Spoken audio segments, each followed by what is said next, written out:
Baru record Ustaz. Okey. Baik, pertamanya terima kasih banyaklah pada Cik Syaza mewakili Grab Mengaji kerana sudi menjemput saya untuk program penghayatan program apa nama saya lupa dah, tak di sini. Dan saya diminta untuk mengulas tentang surah At-Taghabun dan alhamdulillah Cik Syaza juga sudi untuk memberikan saya rakaman untuk program Ustaz Nazri Mustaqim yang baru semalam saya dengar sampai habis. Dan sebelum itu Ustaz Nazri Suratul Munafiqun, manakala Ustaz Syahmi Suratul Jumu'ah ya. Dan alhamdulillah saya dengar ke semua video yang ada. Dan saya pun terfikir macam mana, adakah tuan-tuan dan puan-puan sekalian okey dengan pembentangan saya setelah mendengar pembentangan daripada dua ustaz yang lepas. Lagipun cerita Taghabun ni macam kata Cik Syaza, kita nak tadabbur daripada aspek mana tu ya. Ia tidaklah mengandungi unsur-unsur yang dramatik sebagaimana dipersembahkan dalam suratul Munafiqun dan juga dalam surat Al-Jumu'ah yang kedua-duanya ada unsur dramatiknya. Ada ceritanya tentang pergolakan antara munafik dengan Zaid bin Arqam radhiyallahu an. Ada isu yang mana para sahabat Nabi meninggalkan Nabi SAW ketika berkhutbah. Manakala dalam surah At-Taghabun ia adalah cerita yang dalam dia tak ada unsur-unsur dramatik yang demikian rupa. Dan sebagaimana kata Cik Syaza, ya, saya hafal dan mudah surah ini. Hanya perlu dilihat, dibaca sekali dan boleh ingat dah. Cuma nak ikut susunan sahaja. Cuma saya tak ingat dengan lancar lagi, nak kena ulang lagi. Artinya kalau sekadar tengok, baca sekali dua kali, dah boleh ingat. Cuma nak kena ulang lagi supaya lancar dan boleh tahu ni kat mana cerita. Sebab dia punya ceritanya mudah aja. Ayatnya pun mudah dihafal sebenarnya. Cuma isunya apa susunan, macam mana cara nak susun. Kadang-kadang surah yang pendek ini dalam 2-3 muka surat sukar untuk kita ingat dalam tempoh yang lama berbanding surah yang panjang. Macam surah Al-Baqarah ni kita tahu dia punya rentak dia. Kalau nak baca tu insya-Allah bolehlah. Adalah 1-2 muka surat tu kita keliru beberapa perkataan. Tapi kalau surah yang pendek ni macam surah Tur, walaupun dalam 2 muka surat setengah aja, tapi nak kena ulang banyak kali. Saya dah ulang banyak kali pun lupa juga. Okey, kerana dia pendek tapi dia mencabar sikit daripada sudut susunan dia. Ini kerana Cik Syaza, surah Makkiyah ini merupakan surah yang menggunakan laras bahasa yang amat tinggi sebenarnya. Okey, jadi kita terus kepada surah At-Taghabun, tapi sebelum tu kita tengok dulu beberapa maklumat yang basic tentang surah At-Taghabun ni. Okey, kalau kita tengok di sini tuan-tuan dan puan-puan yang saya kasihi, Bonda Azhar pun ada buat maklumat Bonda Azhar, Bonda Alam, saya ke Brunei dalam 18 hari bulan nanti. Kalau Bonda ada di sana boleh kita jumpa insya-Allah. Sebab Bonda pun nak datang ke Semenanjung juga kan. Okay, baik. Jadi surah At-Taghabun ni dia surah Madaniyah. Okay, surah Madaniyah yang patut pun mudah dihafal berbanding dengan surah Makkiyah. Lebih mudah dihafal daripada surah An-Nazi'at. Lebih mudah dihafal daripada surah Abasa. Lebih mudah dihafal daripada surah Mutaffifin, walaupun surah itu surah yang pendek-pendek. Dan ayatnya 64 ayat. Susunan surahnya susunan yang ke-64, ayatnya 16. Dan kalimah dia yang dapat dikenal pasti oleh pengkaji ni ialah sebanyak 242. Ya, 242 kalimah. Dan At-Taghabun ni maknanya hari dinampakkan kesalahan-kesalahan. Okey, baik. Jadi sekarang kita kembali semula ke slide ini. Oleh kerana ada banyak slide yang saya nak kongsikan dengan tuan-tuan dan puan-puan yang saya kasihi, saya tidak mahu meleret-leret. Saya terus pergi kepada poin. Pertamanya, dan minta maaf ya slide tak cantik. Saya tak pandai dalam bab slide ini. Asas lafaz At-Taghabun. Okay. At-Taghabun ni sebenarnya berasal daripada ghaban. Ghaban yang bermaksud menipu. Biasanya dikaitkan dengan penipuan dalam jual beli. Kita tengoklah dalam mana-mana tafsir pun, mesti ulama akan mengaitkan At-Taghabun dengan ghaban, penipuan dalam jual beli. Oleh kerana ceritanya cerita penipuan, ceritanya cerita yang gelap, maka saya memang sengaja memilih slide pada hari ini, slide yang gelap. Menggambarkan erti di sebalik Taghabun itu sendiri. Kalau cerah, itu mungkin surah An-Nur lah lebih sesuai. Baik. Mungkin juga surah Taghabun, lafaz At-Taghabun ni berasal daripada Ghabina. Bukan Ghabana, tapi Ghabina yang bermaksud buntu. Contoh ayat, tuan-tuan dan puan-puan dirahmati Allah. Cik Syazan nampak ke anak panas saya yang gerak tu? Nampak. Okey. Terima kasih. Ghabina rajulu ra'yahu. Artinya ghabina tu buntu. Pemikiran orang itu menjadi buntu. Kalau al-ghaban bermaksud tempat simpanan sesuatu ataupun potongan kain. Al-ghabinah artinya penipuan. Taghaban saling tipu menipu. Okey, dia begini ya Cik Syazah dan tuan-tuan dan puan-puan sekalian. Dalam kaedah bahasa Arab, apabila kita sebut at-taghabun, ia asal daripada wazan at-tafa'ul. Bahasa Arab tu dia ada asas dia. Wazan tu dia punya asas dia lah. Contohnya kita katakan doraba, asasnya fa'ala. Fa'ala. Doraba. Semuanya baris atas. Kalau doribun, fa'ilun. Dia punya asas dia. Jadi dia punya asasnya pada perkataan fa'ala. Jadi fa'ilun ke, mufa'alah ke. Tapi kalau perkataan contohnya kita sebut at-ta'awun. At-ta'awun jadi daripada perkataan at-tafa'ul mufa'alah, dia mesti melibatkan antara dua pihak. Jadi at-ta'awun saling tolong menolong. Contohnya Ummi Jannah dengan Puan Syafini saling tolong menolong. Ummi Jannah tolong Puan Syafini tolong Ummi Jannah, barulah namanya at-ta'awun. Atau contoh dan lain dalam Al-Quranul Karim, tuan-tuan dan puan-puan boleh jumpa dalam suratul Baqarah pada ayat yang ke-10 rasanya. Yukhadi'una Allahul ladzina amanu. Yukhadi'una Allah wal ladzina amanu. Mereka menipu Allah dan Allah Ta'ala dan juga orang beriman. Apabila disebut perkataan yukhadi'una, dia melibatkan dua pihak. Mereka menipu Allah Azza wa Jalla dan orang beriman. Dalam masa yang sama, Allah Azza wa Jalla dan orang beriman membalas penipuan mereka. Dan panjanglah isu itu untuk diperbahaskan. Baik, jadi bila sebut at-taghabun atas wazan at-tafa'ul, artinya saling nampak menampakkan. Yang saling londeh melondehkan. Itu maksudnya. Tapi secara biasanya kalau kita tengok dalam terjemahan, dia sebut hari dinampakkan kesalahan. Nanti kita akan bahaskan lagi isu ini ya. Baik. Jadi minta maaf ya Cik Syazah dan tuan-tuan dan puan-puan, saya memang buat slide ni ala kadar je sebab saya nak tuan-tuan dan puan-puan buat catatan sendiri. Sepatutnya saya bagi awal, tapi slide ni jujurnya baru je siap tadi. Okey, baik. Jadi kalau bagi awal boleh print dan boleh buat catatan kan. Okey. Kata Ibn Manzur, iaitu pakar dalam bahasa Arab, pengarang kitab Lisanul Arab, lidah orang Arab. Kalau lafaz al-ghabnu yang mana ba tu barisnya mati, okey, dia merujuk kepada penipuan dalam jual beli. Al-ghabnu, penipuan dalam jual beli. Tapi kalau kita baca al-ghaban, al-ghaban, baris atas huruf ba tu, maka ia melibatkan penipuan dalam pemikiran. Ya, penipuan dalam pemikiran. Contoh ayat, wa binta ra'yak. Artinya kamu lupa atau kamu menyempitkan pandanganmu. Itu melibatkan pemikiran ya. Okey, baik. Kemudiannya tuan-tuan dan puan-puan, ulasan Mustafwi. Mustafwi ni ulama yang mengarang kitab At-Tahqiq fil Kalimat ataupun apa, satu kitab yang memang sangat bagus. Dan kitab tu ada di Pejabat Tadabbur Center, saya nampak. Cuma saya tak ada kemampuan untuk memilikinya. Hari kiamat dinamakan At-Taghabun, ini kerana setiap orang akan dinampakkan segala yang disembunyikan selama ini.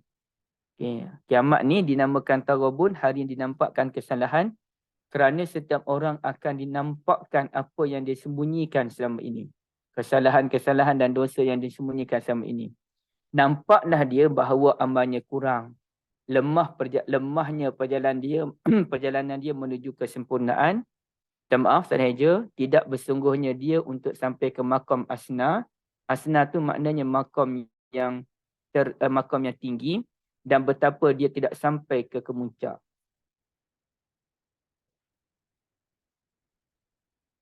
Okay, itu ulasan daripada Mustafi. Dan cumanya pengarang kitab min dalalat asma'i suwar, antara petunjuk nama-nama surah, mengkritik ulasan-ulasan sedemikian rupa yang tarabun ni hari dinampakkan kesalahan. Katanya sebagaimana saya sebutkan tadilah, at-tarabun ni dia datang daripada at-tafa'ul yang menunjukkan benda yang saling kait mengait. Kau tunjuk kesalahan aku, nak aku pun tunjuk kesalahan kau, tu baru namanya at-tarabun. Jadi dia ada saling menunjukkan kesalahan. Ada dua pihak yang terlibat.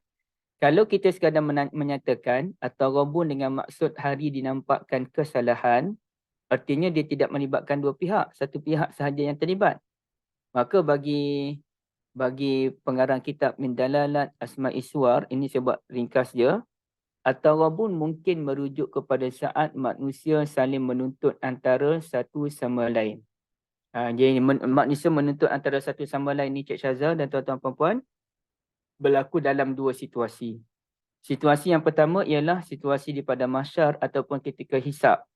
Jadi masa itulah orang datang, ya Tuhan, orang ini telah fitnah saya dahulu, orang ini telah mengumpat saya dahulu, orang ini telah memalukan saya dahulu.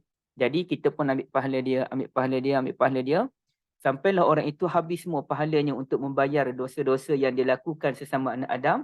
Akhirnya datang lagi anak Adam yang lain, meminta lagi, menuntut lagi, dan dia tak mampu nak bayar dah. Maka Allah Azza wa Jal ambil dosa mangsa tadi, dipikul kepada si pesalah. Jadi itu hadis tentang muflis yang biasa kita dengar. Itu bahagian yang pertama. Jadi orang yang muflis itu mungkin masuk ke dalam neraka dahulu. Manakala yang keduanya pula, kita akan berada di jambatan yang kedua. Selepas kita melintasi titian sirat, kita akan dikumpulkan satu lagi jambatan namanya kontarah. Dan di kontarah itulah kita saling melepaskan perasaan tidak puas hati antara satu sama lain. Mungkin Cik Syazah dia ada pendam sesuatu dengan saya, dia nak marah. Masa itulah dia pun marah, dia bubuh cukup-cukup. Dan saya pun minta maaf. Dan kemudiannya kita akan kosong-kosong. Ke semua orang yang menuntut melepaskan perasaan geram di kontarah, layak masuk ke dalam syurga. Tidak ada seorang pun kalangan mereka yang akan ditarik semula ke dalam neraka. Ini tujuannya ialah, kata Allah Azza wa Jal, tujuannya adalah وَنَزَعْنَا مَا فِي سُدُورِهِمْ مِنْ غِلٍّ. Allah Azza wa Jal mahu membuang sepenuhnya perasaan benci kalangan ahli syurga. Ikhwanan, supaya kita hidup bersaudara mara. Ala sururim mutaqabilin, dan kita nanti duduk di atas perbaringan sambil kita berkomunikasi antara satu sama lain. Jadi nak kosong-kosong sebelum masuk ke dalam syurga. Jadi kata pengarang kitab Min Dalalat ini, at-tarabun dia merujuk kepada situasi yang pertama, yang muflis tadi. Yang saling mendedahkan kesalahan antara satu sama lain, saling membayar hutang antara satu sama lain, dan ada yang dicampakkan ke dalam neraka, ada yang terselamat. Jadi at-tarabun dia merujuk kepada saat tersebut, Cik Syazah dan tuan-tuan puan-puan sekalian. Itu kata pengarang kitab tersebut. Namun sejak dari semalam lagi, saya terfikir-fikir dengan ulasan daripada pengarang ini, dan saya rasa macam kurang tepat dia punya ulasan. Kenapa? Kurang tepat itu kerana setelah kita melihat surah At-Taghabun, tidak ada pula dibincangkan soal muflis tadi. Soal orang saling menuntut antara satu sama lain. Yang ada adalah cerita tentang orang kafir. Za'amal ladzina kafaru an lan yub'asu qul bala wa rabbi latub'asunna summa latunabba'unna bima 'amiltum. Dzalika 'ala Allah yasir. Itu cerita orang kafir adalah. Kalau cerita orang mukmin, orang beriman, saling menuntut antara satu sama lain, itu tak ada pula dinyatakan dalam, tidak ada petunjuknya dinyatakan dalam surah At-Taghabun. Justru saya rasa macam agak berat untuk menerima ulasan ini. Apalagi kalau kita lihat dalam Jumhurul Mufassirin, saya baca dalam beberapa tafsir, tidak ada pula ulama-ulama tafsir memahami At-Taghabun dalam bentuk saling menuntut antara satu sama lain. Saling melondehkan antara satu sama lain. Justru saya nyatakan di sini, ulasan tersebut kurang memuaskan bagi Ibn Ashur. Saya melihat dalam kitab Ibn Ashur sebentar tadi, Ibn Ashur menyatakan nama At-Taghabun ini diberikan kerana ahli syurga telah roban ahli neraka. Dia panggil roban tu dalam bentuk kain kot. Ahli syurga macam telah treat ahli neraka dengan mendapat syurga dan sebaliknya. Dan sebaliknya. Artinya ghaban macam ayat tadilah, ayat yukhadi'un Allah walladzina amanu. Orang-orang munafik menipu Allah Ta'ala dan juga orang beriman. Dalam masa yang sama Allah Azza wa Jalla dan orang beriman juga membalas tipu daya mereka. Sebenarnya kita kena faham ya, bukan Allah Azza wa Jalla menipu, tetapi membalas penipuan mereka, membalas kejahatan mereka. Baik.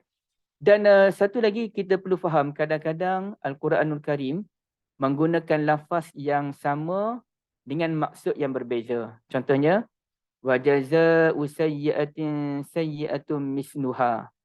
Balasan bagi perbuatan buruk ialah benda yang buruk juga. Jap. Macam mana ya? Saya silap contoh kot. Rasa betul dah contoh tu tapi saya keliru. Okey, tak apa, biarkan. Jadi Allah Azza wa Jalla menggunakan perkataan ghaban kepada ahli syurga ni bukan bermaksud ahli syurga ni menipu, tidak.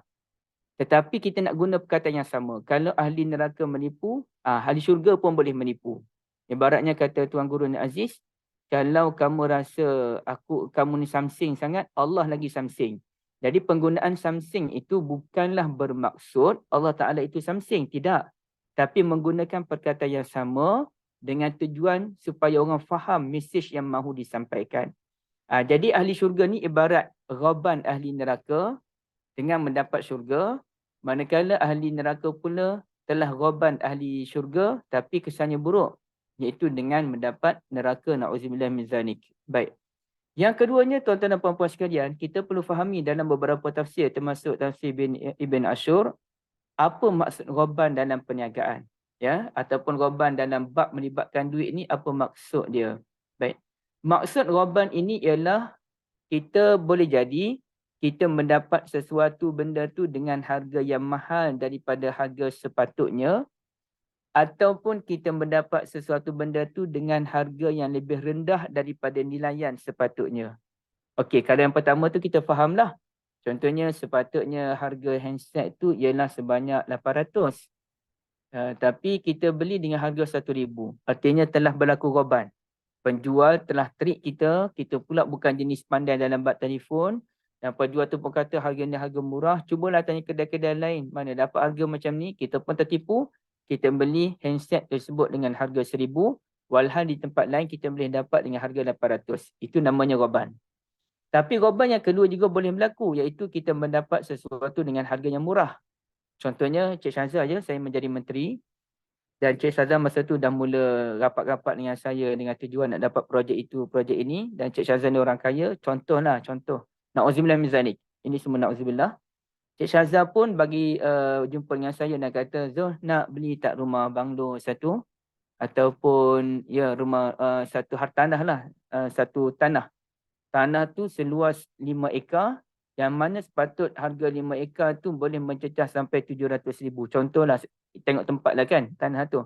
Dan 5 ekar 700,000 harga sepatutnya.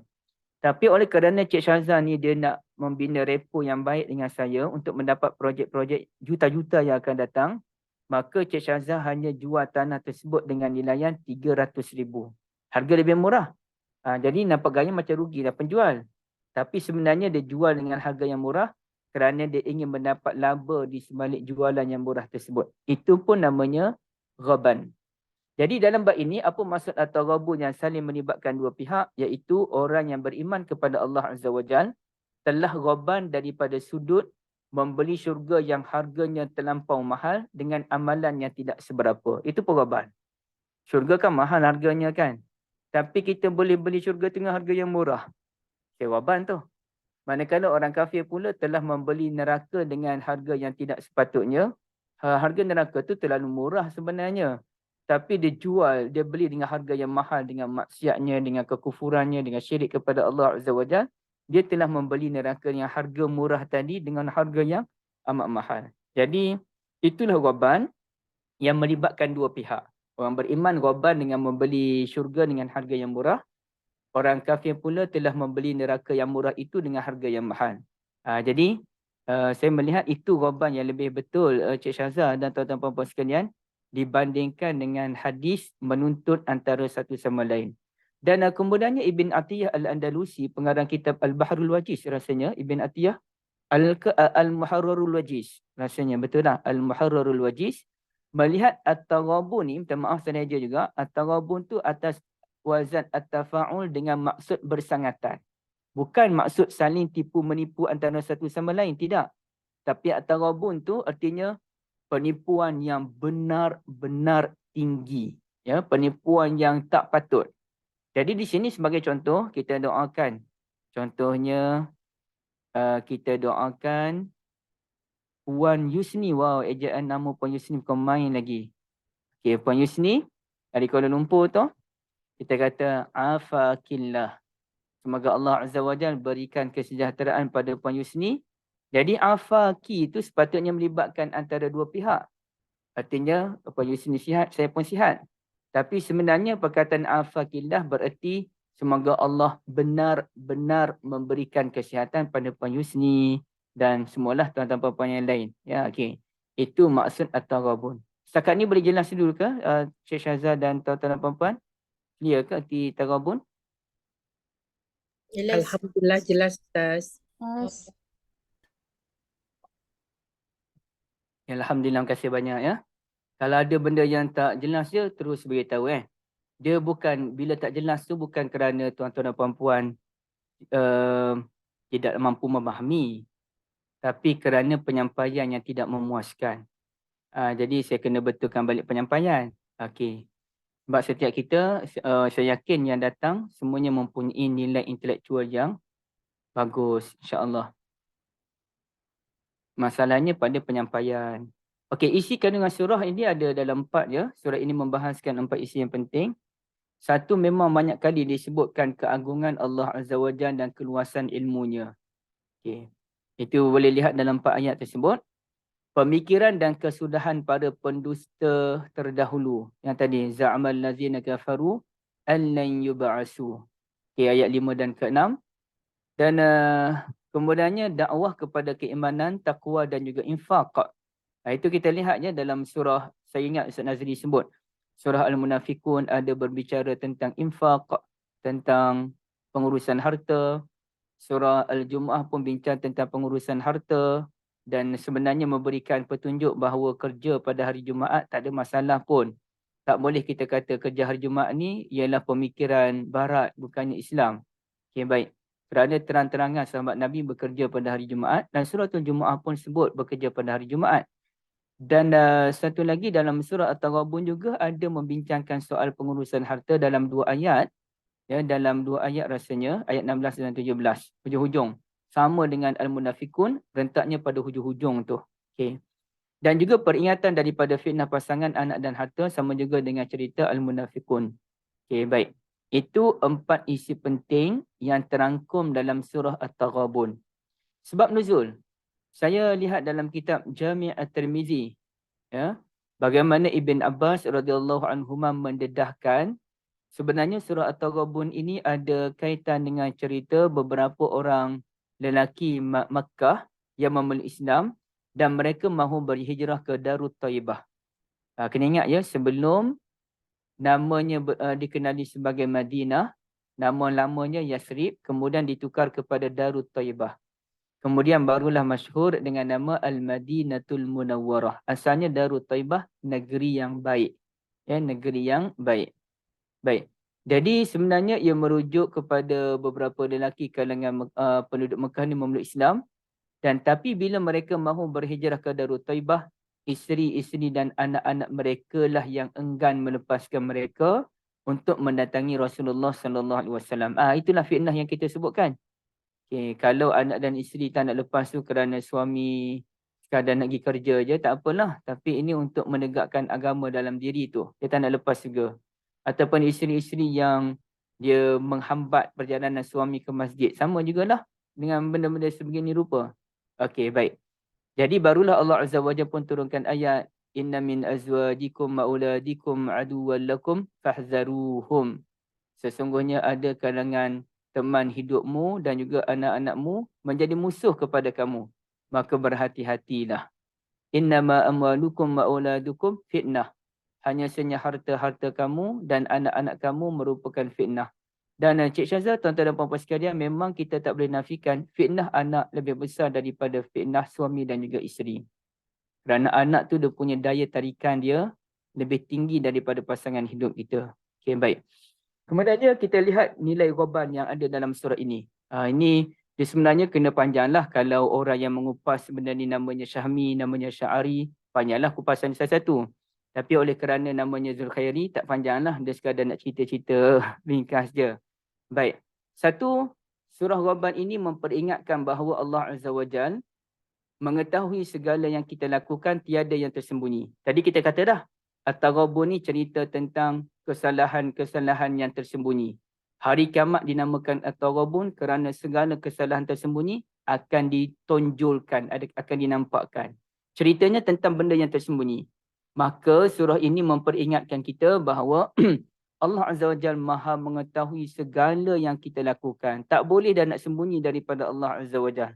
Sehingga kalau satu helai rambut kita gugur, jatuh, Allah Azza wa Jalla tahu bila rambut tu gugur, berapa banyak rambut gugur, berapa masa dia ambil masa nak jatuh ke bawah dan dia jatuh ke mana, kemudian apa nasib yang berlaku pada rambut tersebut, kemudian mungkin masuk dalam tu sampah, kemudian apa yang berlaku, berapa lama ambil masa nak hancur, sebagainya, semua dalam pengetahuan Allah Azza wa Jalla. Walaupun ada ulama kata benda-benda kecil macam tu buat apa Allah tahu. Cukuplah Allah tahu benda-benda yang penting-penting je, yang kecil-kecil berapa lama buah berapa banyak buah apple jatuh ke tanah, berapa masa dia ambil, apa yang berlaku pada apple tu tak penting. Tapi itu maklumat yang mengarut je, itu pandangan yang mengarut. Yang betulnya Allah Azza wa Jalla tahu segala-galanya. Ini nyatakan dalam ayat kedua, wallahu bima ta'maluna basir, dan Allah terhadap apa yang kamu sentiasa lakukan basir. Basir ni sirah mubalaghah, artinya benar-benar melihat. Ya'lamu ma fi samawati wal ard, Allah Azza wa Jalla sentiasa tahu apa yang ada di langit-langit dan bumi. Perkataan as-samawati wal ard rasanya disebut sebanyak 3 kali kot dalam surah ini. Ayat 4, wa ya'lamu ma tusirruna wa ma tu'linun. Dan Allah Azza wa Jalla sentiasa tahu apa yang kamu sembunyikan dan apa yang kamu sentiasa sembunyikan dan apa yang sentiasa kamu tonjolkan. Ayat 4 juga, wallahu alimun bidzati sudur. Allah benar-benar tahu apa yang terkandung dalam dada-dada manusia. Wallahu bima ta'maluna khabir. Allah terhadap apa yang kamu sentiasa lakukan, bila-bila apa kamu buat, khabir. Khabir ni maksudnya, tuan-tuan dan puan-puan sekalian, dia tahu secara halus. Macam kes rambut tadi dah tahu secara halus. Basir dia melihat, khabir tahu secara halus. Jadi macam orang yang berpengalaman kita panggil khibrah. Khibrah tu pengalaman. Okay. Jadi Allah Ta'ala ni berpengalaman. Quote-unquote ya. Tahu, pakar dalam bidang tersebut. Wallahu bikulli syai'in alim. Allah tentang apa sahaja Allah amat-amat tahu. Alimul ghaibi wa syahadatil azizul hakim. Allah Azza wa Jal ialah alim tu artinya dia isim fa'il, kata nama. Kalau kata nama apa dia ya kita nak sebut dalam bahasa Melayu. Saya pun tak tahu apa dalam bahasa Melayu. Tapi zat yang mengetahui perkara gaib, perkara yang terang, maha perkasa, maha bijaksana. Jadi ini semua ni berapa ayat tu Cik Syazlah ya. Dalam 7 ayat ini menunjukkan bahawa Allah Azza wa Jal amat-amat mengetahui. Maka tak ada dah kita nak roban Allah Azza wa Jal. Nak roban Allah, minta maaf tak boleh nak roban Allah. Kerana semuanya dalam maklumat Allah Azza wa Jalla. Kejap ya tuan-tuan dan puan-puan. Saya nak panggil anak sekejap. Saya nak... Yuk.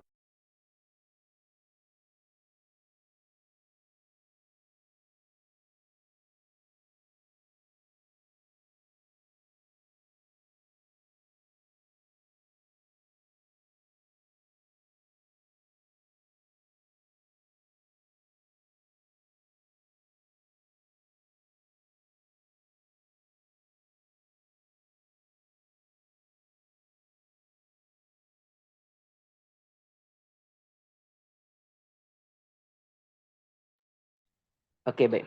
Maaf ya, nak minta anak jumpa air tadi. Okey, seterusnya ialah yang kedua, Allah Azza wa Jalla Maha berkuasa sedangkan kita tiada apa-apa. Ini disebut dalam berapa ayat tu? dalam 5 ayat. Kalau saya dah silap analisis, saya minta maaf ya tuan-tuan dan puan-puan. Allah Maha berkuasa, ya'lamu ma fis samawati wa ma fil ard. Lillahi ma fis samawati wa ma fil ard. Bagi Allah lah segala apa yang ada di langit-langit dan apa yang ada di bumi-bumi. Apa yang ada di bumi-bumi pula. Apa yang ada di bumi. Ayat 1 juga, lahul mulku wa lahul hamdu. Okey. Bagi Allah kerajaan dan bagi Allah juga pujian. Ini saya ingat Ustaz Syahmi bahas tu. Yusabbihu lillahi ma fis samawati wa ma fil ard. Al-Malikil Qudusil Azizil Hakim, kan? Macam mana Ustaz Syahmi kata, Al-Malik, Al-Quddus, Al-Aziz, Al-Hakim, ada kaitan dengan ayat yang kedua, kan? Al-Quddus itu ialah ayat wa yuzakihim. Itu satu huraian yang bagi saya wow, sangat menarik. Walhamdulillah. Walhamdulillah.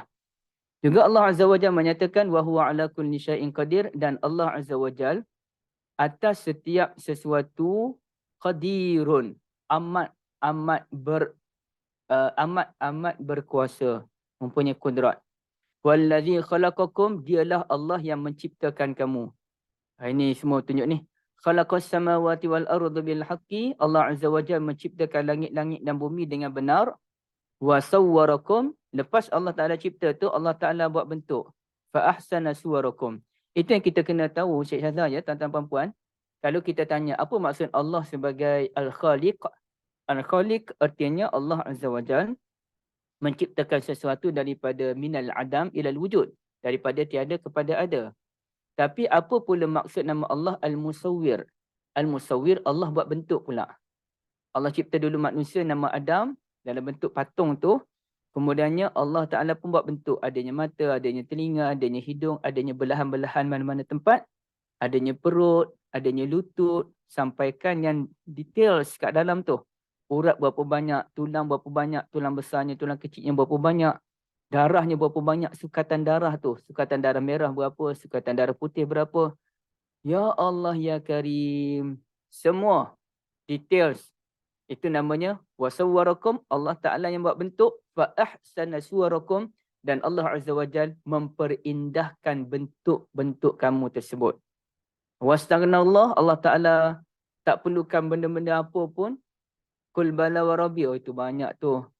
Wa zalika 'ala Allah yasir, ayat 7. Yang demikian itu bagi Allah amat-amat mudah. Tak ada pun benda yang sukar bagi Allah Azza wa Jal.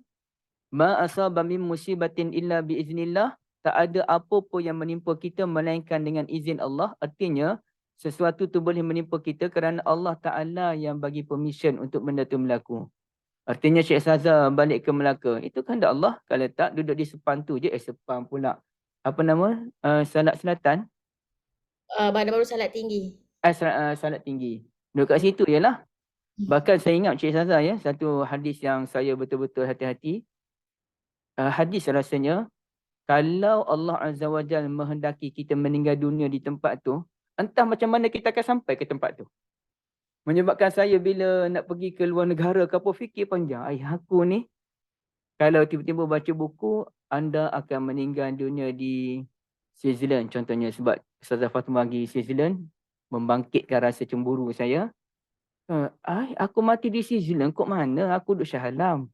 Kampung aku kat Kelantan. Paling tinggi pun aku nak pergi Brunei je nanti.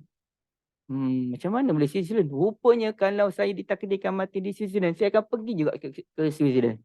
Mati juga kat sana. Tapi tak naklah macam tu kan. Susah pula keluarga kita nanti. Nak kena urus kematian kat sana. Na'udzubillah. Tapi ceritanya boleh benda tu berlaku. Ya? Baik. Kemudiannya semua itu berlaku dengan izin Allah Azza wa Jalla. Wa 'ala Allahi falyatawakkalul mu'minun, dan ke atas Allah lah bertawakal sekalian orang-orang yang beriman. Okey, itu yang kedua. Artinya kita tak mampu Rabban Allah yang Maha berkuasa, tak mampu. Yang ketiga, tuan-tuan dan puan-puan dirahmati Allah. Ya Allah, slide ni memang tak cantik lah. Itu je lah. Ciri-ciri orang yang melakukan Rabban. Allah Ta'ala mendedahkan apa ciri orang yang melakukan Rabban ataupun Rabin kita panggil. Orang yang melakukan Rabban ni Rabinun. Rabin. Pelaku Rabban. Okay. Ciri yang pertama pada ayat kedua Allah Ta'ala sebut. Wallazi khalaqakum faminkum kafirun wa minkum mu'min. ada kalangan kamu ni kafir. Kafir tu kata nama. Kata nama tu artinya di mana-mana sahaja, pada bila-bila masa, dia orang kafir. Kafir ini asal daripada kafara, artinya menyembunyikan. Artinya dia tahu kebenaran, tapi dia sembunyikan kebenaran tersebut. Itu asal usul bagi perkataan kafir. Okay, baik. Kita pun nak juga ada kaitan dengan kafir, iaitu wa kaffir anna sayyiatina, dan sembunyikan daripada kami dosa-dosa yang kami lakukan. Okay, dalam ayat yang ke-6, fakafaru wa tawallaw alam ya'tikum naba'ul ladzina kafaru min qabl. Macam mana ayat ni? Betul dah rasanya tu. Fakafaru wa tawallaw, mereka telah kufur dan berpaling daripada kebenaran. Jadi di situ ada dua ya Cik Syazah, dia bukan benda yang sama. Orang yang kafir, satu dia sembunyikan kebenaran, wa tawallaw, dia berpaling pula. Jadi itu lebih ke depan lagi lah. Wa tawallaw. Macam kita sebut dalam kes Allah Azza wa Jalla minta supaya api menyelamatkan Nabi Allah Ibrahim AS. Qulna ya nar, kami berkata wahai api, kuni bardan, jadilah kamu sejuk. Adakah bila sejuk Nabi Allah Ibrahim AS akan selamat? Jawabnya tidak. Sejuk ni bahaya. Sejuk sangat pun bahaya. Maka Allah Azza wa Jalla menambah, tak boleh jadi sejuk sahaja. Kuni bardan wa salaman, dan sejahtera buat Ibrahim. Maknanya sejuk yang mendamaikan, bukan sejuk yang menyakitkan. Okey, baik. Kemudiannya ayat yang ke-7, za'amal ladzina kafaru an lan yub'asu. Orang kafir menyangka bahawa mereka tidak akan dibangkitkan. Ini Ustaz Nazri ada unas ni. Cerita orang yang dia rasa tak ada apalah dengan neraka apa benda ni kan. Ni. Orang kafir ni dia menyangka bahawa mereka tidak akan dibangkitkan lagi. Okey, baik. Dan satu lagi ayat 10, Allah Azza wa Jalla menyatakan ciri-ciri orang Raban. Walladzina kafaru wa kazzabu biayatina. Mereka kufur kepada Allah Azza wa Jalla. Lebih dahsyat daripada kufur, mereka melakukan pendustaan yang dahsyat terhadap ayat-ayat kami. Ini ciri-ciri orang yang Raban. Berdusta ataupun mendustakan ayat-ayat Allah Azza wa Jalla. Kemudiannya memburukkan Al-Quran. Memburukkan Nabi Yunus sallallahu alaihi wasallam. Menyatakan Al-Quran ini tidak mesra kepada kaum wanita. Padahal mereka yang banyak menindas kaum wanita. Menyatakan agama kita ni agama yang menganiaya haiwan. Cik Syazab pernah tengok tak orang tampal stiker di belakang kereta yang menentang penyembelihan lembu, kambing, apa benda tu? Tak pernah tengok? Dulu-dulu 2-3 kali saya tengok. Jangan saya lupa dah ayat dia macam mana. Tapi tak bagi kita nak sembelih-sembelih ni, kena jadi vegetarian je. Habis tu kalau lembu tu tak disembelih, nak biar lembu tu mati macam tu je. Tanpa ada apa-apa manfaat. Nak sembelih tak boleh. Kemudian sekali mati macam tu je. Yang peliknya mereka ni duduk anti dengan Islam makan lembu ni. Yang mereka duduk buat macam-macam pada binatang tu tak apa pun nak. Contohnya kalau orang India yang terlalu mengangkat martabat lembu sebagai contoh. Guru saya terang-terangan nampak di India. Sebab dia memang duduk di India dalam tempoh bertahun-tahun lamanya. Nampak macam mana orang Hindu telah memukul lembu-lembu sampai mati. Jadi mereka ni dah bersendek sebenarnya. Cakap je lah mereka ni nak memburukkan agama. Sedangkan Islam against cruelty to animal, saya tak ingat lah bonda sebab dah lama sangat dah. Mungkin betul lah apa yang bonda sebutkan tu. Saya pun tak ingat dah. Jadi sepatutnya kita mengurus pemberian Allah Azza wa Jalla itu dengan cara yang betul. Kalaulah lembu, kambing apa tak boleh makan, artinya berlakulah lambakan bangkai yang tidak digunakan dengan cara yang betul. Baik. Kemudiannya tuan-tuan dan puan-puan dirahmati Allah sekalian. Kalau haiwan pun tak boleh kita nak buat macam tu, maka janganlah kita uji kaji haiwan untuk ubat-ubatan tertentu, untuk kajian sains dan sebagainya. Itu pun penganiayaan terhadap haiwan kalau kita kira. Kalau kita nak guna pemikiran yang demikian. Padahal Islam agama yang memuliakan manusia dan seluruh apa yang ada di muka bumi ini berguna untuk manusia itu sendiri, termasuklah haiwan, walaupun dengan membuat kajian saintifik. Baik. Yang keempat, Raban, ialah balasan buruk terhadap orang yang melakukan Raban. Saya dapat mengenal pasti ada 2 balasan buruk yang disebutkan dalam surah At-Taghabun. 1, fadzaqu wa bala amrihim wa lahum azabun alim. Apa maksudnya Cik Syazah ya? Cuba tengok sikit dalam, saya pun lupa. Ada tak siapa yang tahu apa maksud dia? Kalau ikut terjemahan ni, Mm-mm. tak tahu daripada mana. Dan mereka pada hari akhirat kelak oleh azab seksa yang tidak terperi sakitnya. Lalu mereka merasai kesan yang buruk daripada perbuatan kufur mereka dan mereka pada hari akhirat kelak beroleh azab seksa yang tidak terperi sakitnya. Okey. Lalu mereka merasai kesan buruk. Baru saya ingat. Fazaku tu memang merasai lah. Wabal tu saya keliru. Wabal tu ialah kesan buruk. Kesan buruk. Terima kasih banyak Cik Syazah. Okey.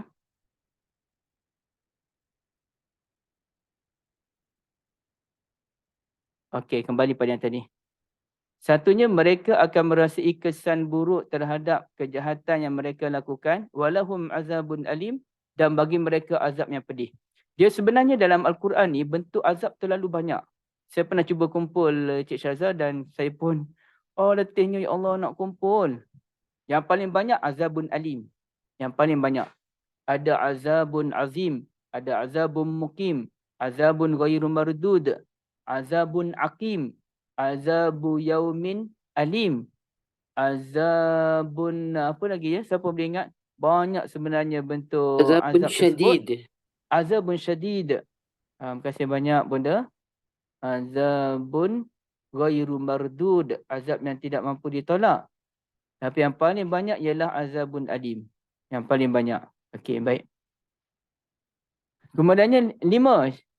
Di sebalik Allah Azza wa Jalla menceritakan ciri orang yang melakukan ghaban, balasan buruk terhadap orang yang melakukan ghaban, Allah Azza wa Jalla juga menyatakan ciri orang beriman. Okey, ciri orang ghaban berapa? Ada dalam 4 kan? Ciri orang beriman ni ada 2. Sebenarnya kalau diperincikan lebihlah. Wa man yu'min billah, orang yang sentiasa beriman kepada Allah Azza wa Jalla, dan juga sekejap ya.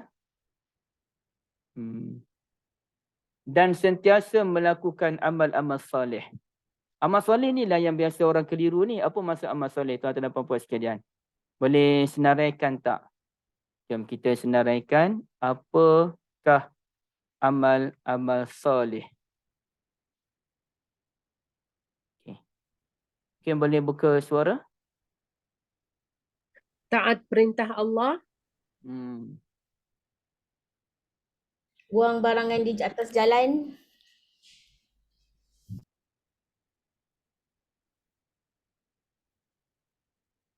Allah, jawapan bonda ni memang merangkumi semua dia lah. Nak sebut apa lagi? Ikhlas. Habislah jawapan. Ikhlas ikut Nabi SAW. Ada lagi tak yang lain?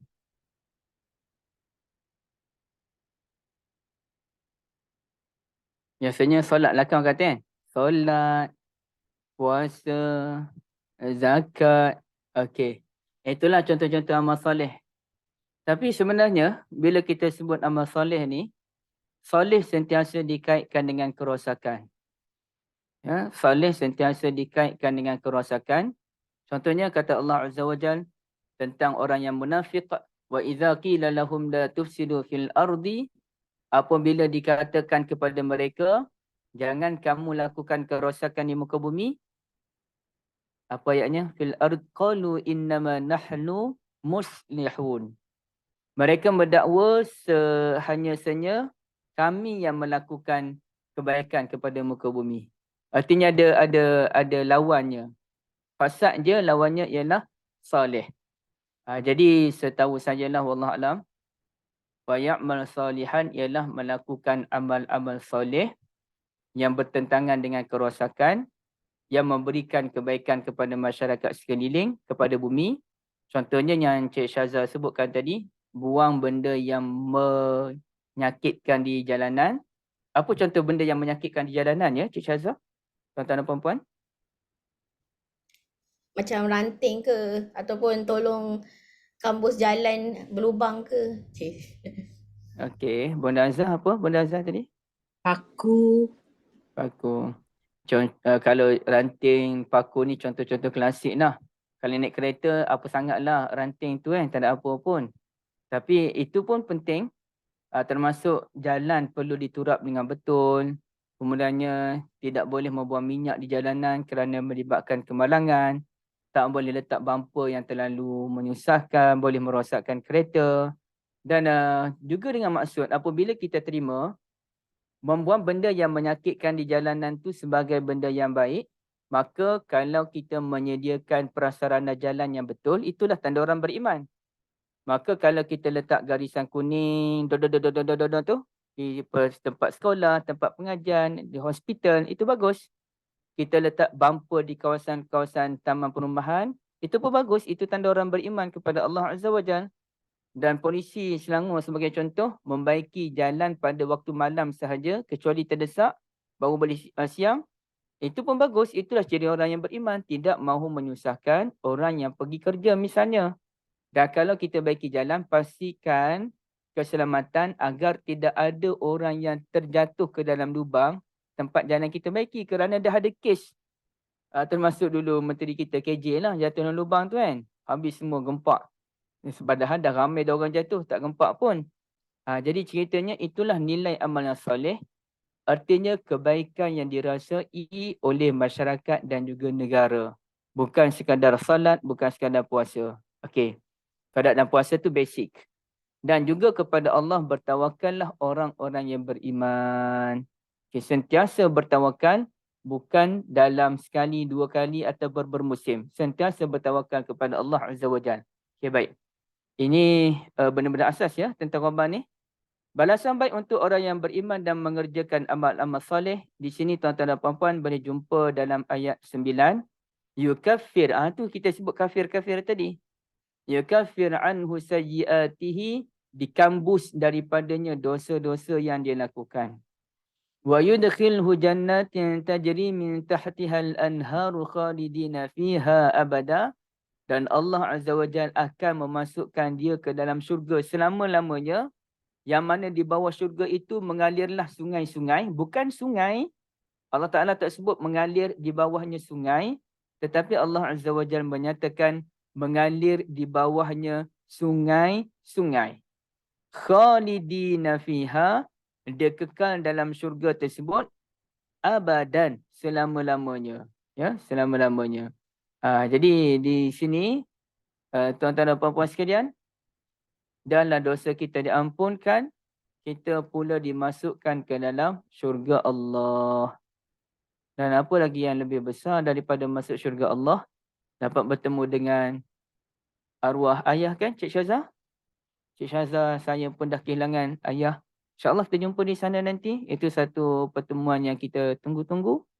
Dan mesti banyak benda kita nak sembang dengan ayahanda kita. Lepas saya tak ada dulu macam mana, apa yang berlaku. Kita nak cerita satu-satu. Dan pelik, hari tu kan, Cik Syazah, tuan-tuan puan-puan, ada seorang makcik jumpa dengan saya. Dia sebut, dulu-dulu dia biasa mimpi jumpa dengan arwah ayah dia. Dan tapi, lately ni dia kata tak jumpa dah. Tak mimpi dah ayah. Dia kata, sejak dia selalu doa pada ayah dia tu, dia tak mimpi dah jumpa ayah dia. Saya pun confused lah. Ke dulu-dulu ayah jumpa dia tu sebab nak bagi tahu dia tak doa. Dan bila dah doa tu, buat apa nak jumpa lagi. Rupanya benda yang sama berlaku pada saya. Dulu kerap saya mimpi jumpa dengan ayah saya. Bahkan pernah satu minggu tu 3 kali saya mimpi jumpa ayah. Bukanlah kita masa tu terlalu rindu ke apa, tapi termimpi. Saya pun pelik. Dan masa tu doa, saya tak pernah berhenti doa. Tapi masa tu doa ala kadar lah. Tapi kemudiannya saya tingkatkan doa dalam sehari tu. Ibaratnya kalau muda dulu yang viral di TikTok kan, Cik Syazah. Kata disebut macam mana? Tak ada boyfriend, lemah. Saya nak buat macam ni. Doa kepada mak ayah 5 kali je sehari. Lemah. Lemah kalau doa sekadar 5 kali tu. Dia kena doa 20 kali, 30 kali, banyak lagi. Jadi saya memang duduk doa pada mak ayah ni. Rasanya dah belasan ataupun puluhan kali dalam setiap hari saya dah doa. Jadi sejak saya doa dengan begitu aktif setiap hari tu, hampir setiap solat saya mesti doa dalam solat. Paling kurang sekali, kalau sempat 2-3 kali, Rabbi rahamhuma kama rabbayani saghira, dalam sujud ke di mana-mana, apa-apa solat, sunat ataupun fardu, itu wajib. Jadi saya dah tak mimpi jumpa ayahanda saya. Dah lama dah tak mimpi. Jadi saya tak tahulah ada persamaan tak dengan makcik tadi. Allah Alam. Okey, itu sekadar selingan. Dan ayat yang ke-11 kata Allah Azza wa Jalla, wa man yu'min billah yahdi qalbah. Sesiapa yang sentiasa beriman kepada Allah Azza wa Jalla, Allah sentiasa memberikan petunjuk kepada jantungnya, yakni petunjuk untuk melakukan amal-amal kebaikan. Payah sebenarnya nak buat amal kebaikan ni. Kalau kita bincang macam mana cara Nabi berfikir.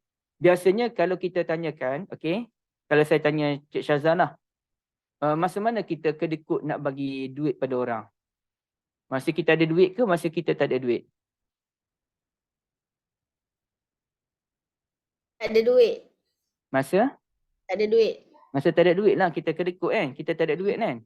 Hmm. Tapi kata Nabi SAW, sedekah yang paling baik ialah anta saddaqa, bila kamu sedekah tu dalam keadaan wa anta sahihun syahihun ta'mulul ghina. Macam mana? Ketika kamu sihat, ketika kamu tengah nak menyimpan duit, kamu bercita-cita nak kaya, duit ada, sihat ni, tengah sihat. Tapi kita dah buat simpanan duit ni, simpan 300 bulan, 300 bulan, sanggup kita makan benda sikit-sikit je. Kerana apa? Nak beli kereta Alza baru. Tengok orang pakai Alza baru, berkenannya aku. Kumpul, kita sihat, kita memang kerja habis-habisan, tiba-tiba datang adik. Abang, tolong bang, saya terdesak sekarang nak pinjam sekejap. Dan adik kita bukan scam kita pun, dia orang baik. Oh, masa tu dah lah aku simpan duit nak beli Alza. Target 3 bulan lagi nak cukup duit. Nak bayar down payment ni, 20,000 ni. Tiba-tiba adik nak pinjam duit 2,000, terdesak. Dan kita tahu adik kita bukan kaki penipu. Dia cerita sebabnya apa. Jadi macam mana tuan-tuan dan puan-puan sekalian? Payah tu. Kata Nabi SAW, yang paling baik ialah dalam keadaan kita ada impian nak sesuatu, dalam keadaan kita sihat, kita bersedekah, kita hebat. Orang tak ada duit ni, malah aku tak ada duit, bagi je lah. Ya, sebab tu ramai orang tak ada duit, dia sedekah aja. Orang ada duit tak. Kerana bila ada duit, dia punya impian dia lagi tinggi daripada orang tak ada duit.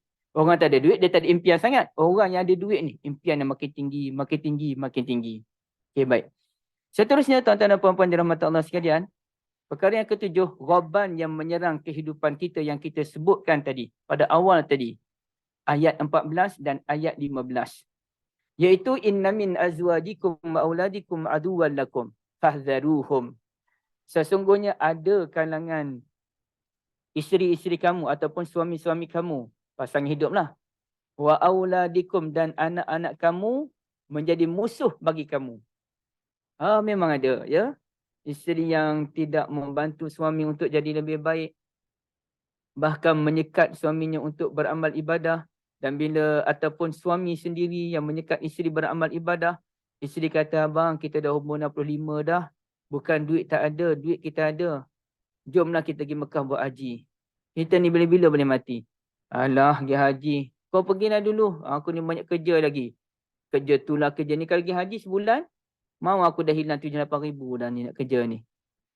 Tengok. Musuh kita tu. Musuh tu maknanya orang yang boleh menyekat kemampuan iman kita. Daripada pergi ke depan lagi.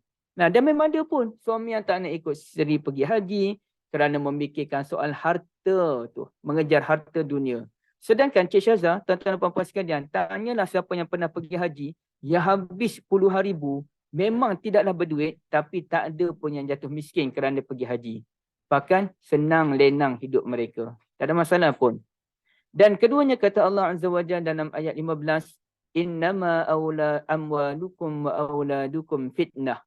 Hanya senya harta-harta kamu dan anak-anak kamu ialah fitnah. Maknanya batu-batu yang menyekat kita.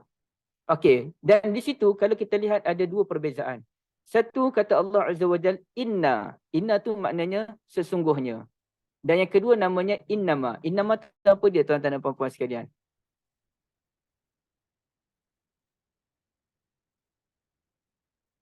Siapa tahu innama. Hijab Cik Syazah, saya nak tanya dengan jujur. Laju ke saya ni sebab saya memang agak laju sikit hari ni. Boleh tangkap ke laju? Saya okey Ustaz. Okey. Tuan-tuan dan puan-puan macam mana? Innama sesungguhnya Ustaz. Nama sesungguhnya. Bonda, Tapi saya inna agak laju ke sesungguhnya hari ni juga bonda atau okey je? tak okey dah. Okey. Okey je, terima kasih. Apa bonda sebut tadi? Saya terlepas pandang pula. Hanya sesungguhnya Sesungguhnya innama. Tapi inna sesungguhnya juga kan? inna sesungguhnya juga. Jadi ma tu apa? Taukid. Mengkuatkan Okey. lagi. Okey, tak apa bonda, kita terangkan. Puan Rabiah kata hanya senya, Puan Syafini pun yang dah biasa dengan saya ni, hanya senya. Okey, hanya senya lebih tepatnya bonda. Inna sesungguhnya, innama hanya senya. Dia panggil begini, innama tu ada dua perkataan. Satu inna, satu ma. Ma tu artinya ma nafi, iaitu tidak. Inna sesungguhnya, ma tidak. Okey, ma tidak. Okey. Dia ma dalam bahasa Arab ni, ilah sikit, dia ada beberapa bentuk. Ada ma nafi. Ma anta illa bashar. Kamu tidak lain dan tidak bukan manusia seperti kami. Dia menafikan kerasulan. Ada ma, jadi maka ada satu kali tu dia ada seorang ilmuwan tu, dia tengok ke arah langit di malam hari dan dia pun kata, ma ajmalas sama. Okay. Maka anak dia dengar, anak dia pun memahami, ayahnya bertanya. Ma tu kan ma istifham, bertanya. Apakah yang mencantikkan langit? Ma ajmalas sama, apakah yang mencantikkan langit? Maka anak dia pun jawablah, al-qamar wan nujum, bulan dan juga bintang-bintang. Maka ayah dia pun kata balik, aku bukan tanya, aku kata ma ajmalas sama, ma tu ma at-ta'ajjub, alangkah cantiknya langit. Anaknya pula faham ma tu artinya apa? Apakah yang mencantikkan langit? Padahal ma tu ma at-ta'ajjub, terkejut. Alangkah cantiknya langit. Okey. Tapi ma dalam ayat 15 ini ialah ma menafikan. Inna sesungguhnya, okey dia gini baca je. Inna amwalukum wa auladukum fitnah. Sesungguhnya harta-hartamu dan juga anak-anakmu merupakan fitnah. Ma, tidak. Maknanya harta kamu dan anak-anak kamu bukanlah benda yang kalau tidak diuruskan dengan betul, macam mana ayat dia? Harta-harta kamu dan anak-anak kamu, dua ini sahaja yang menjadi fitnah, yang lain tidak. Macam mana? Bukan macam tu. Silap terang ni. Macam innama ashku basi wa huzni. Sesungguhnya aku mengadu kesedihan aku kepada Allah. Ma, aku tidak mengadu kesedihan ini kepada orang lain. Jadi mudah ceritanya, hanya saja harta dengan anak dia yang menjadi fitnah. Yang lain tu Allah Ta'ala tidak sebutkan sebagai fitnah. Walhal fitnah juga. Cuma yang paling besar ialah harta dan juga anak-anak kita. Itu yang paling besar. Yang lain ada juga, tapi tidak sebesar ini. Bahkan kalau yang lain pun, kalau kita kata kerjaya melibatkan harta benda juga. Okey, kawan-kawan je juga kawan, tapi dia tidak sebesar fitnah, harta dan juga anak-anak kita. Okey, baik, itu yang ke-7. Sekejap ya.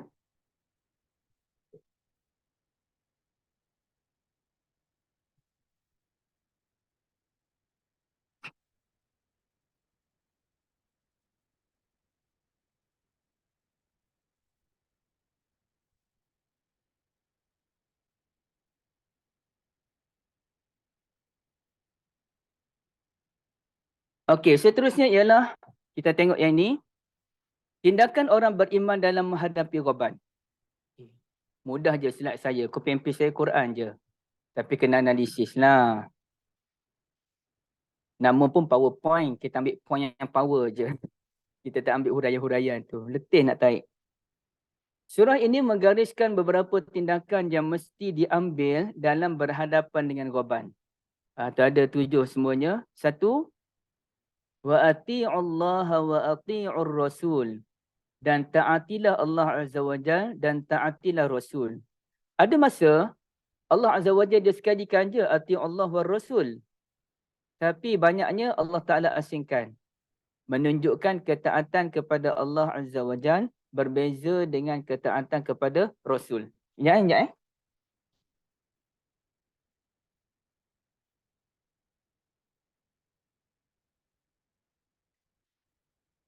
Yang kedua ialah wa 'alallahi falyatawakkalul mu'minun. Kita kena tawakal kepada Allah Azza wa Jalla. Dan di sini Cik Syazah, kalau kita tengok dalam ayat bahasa Melayu, ayatnya akan berbunyi begini. Orang beriman akan bertawakal kepada Allah Azza wa Jalla. Begitulah kan? Orang beriman akan bertawakal kepada Allah. Tapi ayat ini tak. Ayat ini berbunyi wa 'alallah, dan ke atas Allah maka bertawakkallah orang-orang yang beriman. Jadi dia panggil ada isu at-taqdim, mendahulukan perkataan wa 'alallah yang sepatutnya falyatawakkalul mu'minuna 'alallah. Mengapakah perkataan wa 'alallah disebutkan dahulu? Untuk memberikan penekanan bahawa tawakal kita hanya kepada Allah, bukan kepada yang lain. Bukan pada harta, bukan pada karier, bukan kepada jiran tetangga kita, bukan kepada orang-orang kaya yang kita harapkan hartanya. Kadang-kadang orang ni betul kalau dikatakan, kalau orang kaya ajak datang rumah je, sibuk nak pergi. Orang miskin ajak datang rumah, buat tak tahu je. Kalau perawat-perawat ni, saya tak kata siapa ni, ini umum, contoh. Kalau orang kaya je datang merawat, ustaz boleh tak datang merawat, anak saya sakit. Oh kaya ni, pergi terus. Pukul 3 pagi lah pergi. Kalau orang miskin, sabar-sabarlah, tengoklah kalau saya pergi 2-3 hari ni saya pergilah. Tak pergi dah. Jadi dia ada perangai-perangai macam tu. Tapi saya tak kata siapa dan saya tak tahu benda tu berlaku atau tidak. Tapi perangai suka menghimpit orang kaya tu wujud. Itu maksud saya, ya. Ayat 14, inna min azwajikum wa auladikum aduwwan lakum fahdharuhum. Tindakannya fahdharuhum. Maka ambillah tindakan langkah berhati-hati. Ya, langkah berhati-hati, hazar. Ayat 14, ini ayat yang perlu kita perincikan nanti. Wa in ta'fu wa tasfahu wa taghfiru. Dan jika kamu memaafkan mereka, berlapang dada dan memberikan ampunan kepada mereka. Artinya kena bersifat pemaaf. Kena berlapang dada. Kena berikan kemaafan. Ya. Fattaqullaha mastata'tum wasma'u wa ati'u wa anfiqu khairan li anfusikum. Maka bertakwa kepada Allah semampu kamu. Dengarlah, taatilah dan nafkahkan harta-harta yang baik kepada jiwa-jiwa kamu. Wa anfiqu khairan li anfusikum. Ini Cik Syazah dan tuan-tuan dan puan-puan sekalian, ada saya sebutkan. Contohnya ayat wala talmizu anfusakum. Jangan kamu mencela diri kamu sendiri. Ya. Okey, bila sebut jangan kamu cela diri kamu sendiri, sekejap ya. Kita berhenti jap. Izinkan saya untuk tunjuk.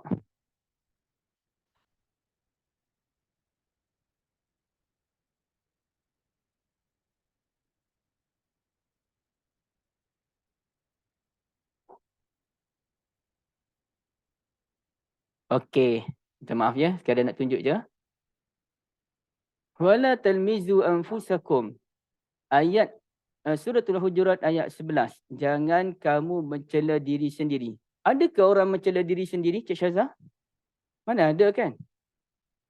Tak ada orang mencela diri sendiri. Mesti cela tu mencela orang lain. Tetapi kenapa Allah Azza wa Jal menyatakan jangan kamu mencela diri kamu sendiri? Ini kerana apabila kita mencela orang, sebenarnya kita ibarat mencela diri sendiri. Kerana kita orang mukmin ni bagaikan tubuh yang satu, yang saling memerlukan antara satu sama lain. Kalau saya marah Cik Syazah, ibaratnya saya marah pada diri sendiri. Kalau saya berkata tidak elok kepada Puan Fauziah contohnya, berarti sebenarnya saya cakap benda tidak elok kepada diri saya sendiri. Kalau saya fitnah Puan Sarah, sebenarnya saya telah memfitnah diri saya sendiri. Sepatutnya begitu. Dalam banyak ayat Al-Quran menyatakan jangan kamu buat begitu kepada diri kamu sendiri. Nah, sekarang kita lihat dalam surah At-Taghabun ni. Mana satu yang ni? Oh ni. Dalam surah At-Taghabun kata Allah Azza wa Jal, wa anfiqu khairan li anfusikum, dan berikan nafkah yang terbaik kepada diri-diri kamu. Artinya, apabila kita membantu orang lain yang memerlukan, sebenarnya kita membantu diri kita. Bila contohnya ada adik kita datang, minta dia nak belajar, dia tengah belajar lagi di universiti, tak ada duit, dia nak kita tolong dia lah. Adik ni tak adalah hutang, dia nak minta kita tolong lah. Sebenarnya bila kita bagi duit 200 ke 300 pada adik kita tu, ibarat kita memberi kepada diri kita sendiri sebenarnya. Jadi itu pemahaman yang cuba ditanam dalam Al-Quran. Terbagi pada anak. Ibarat pada diri kita sendiri, itu pelaburan yang besar. Baik. Wa man yuqashuha nafsihi fa ulaika humul muflihun. Siapa yang berjaya membenteng dirinya, yuqa tu takwa. Asal yang membentuk perkataan takwa, al-wiqayah. Siapa yang berjaya membenteng dirinya daripada perasaan kedekut, maka itulah orang yang beruntung. Ini dia panggil unsur at-taqabul. Okey. Tuan-tuan dan puan-puan tulis, dia panggil unsur at-taqabul. Saya tulis ya. At-taqabul atau disebut juga sebagai al-muqabalah. Okey. At-taqabul al-muqabalah. Cuba sebut sikit. Cik Syazah apa benda ni? Saya tulis ni. Al-taqabul al-muqabalah. Sebutan tu kita dah sebut dah tadi. Dia kan alif lam syamsiyah tu ada sabdu pada ta tu, pada ti tu. Okey, semula. Dia bukannya at terus. Baca balik Cik Syazah. At-taqabul. Oh, betul. 100 markah. Yang bawah tu? Ini al-qa'ad. Tak Kenapa akanlah. tak eja AL, tak eja AT, senang nak baca. Ini tulisan ilmiah, AL, okey. alif lam. Al-muqabalah. Al-muqabalah. Okey.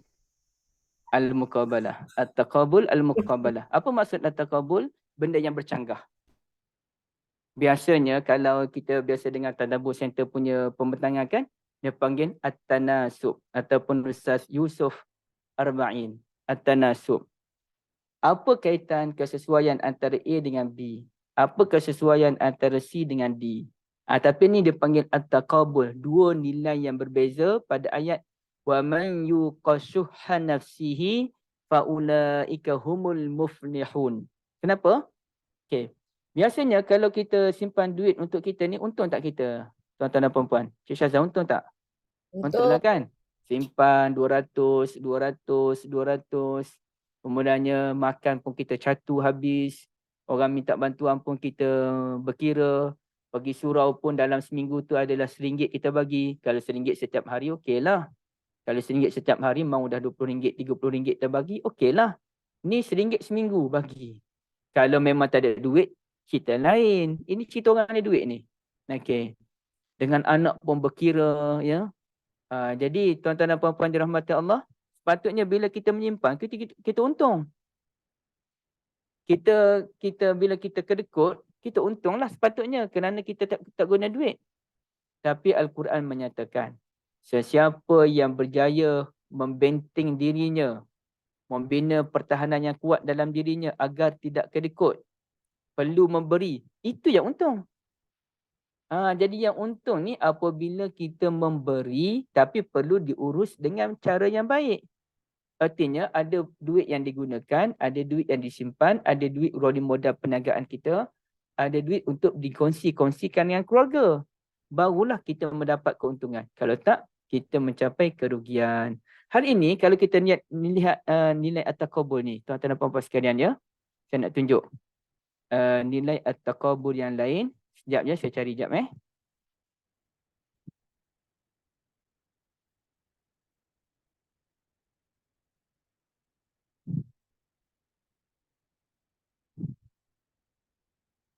Okey, sekejap je. Mana ni?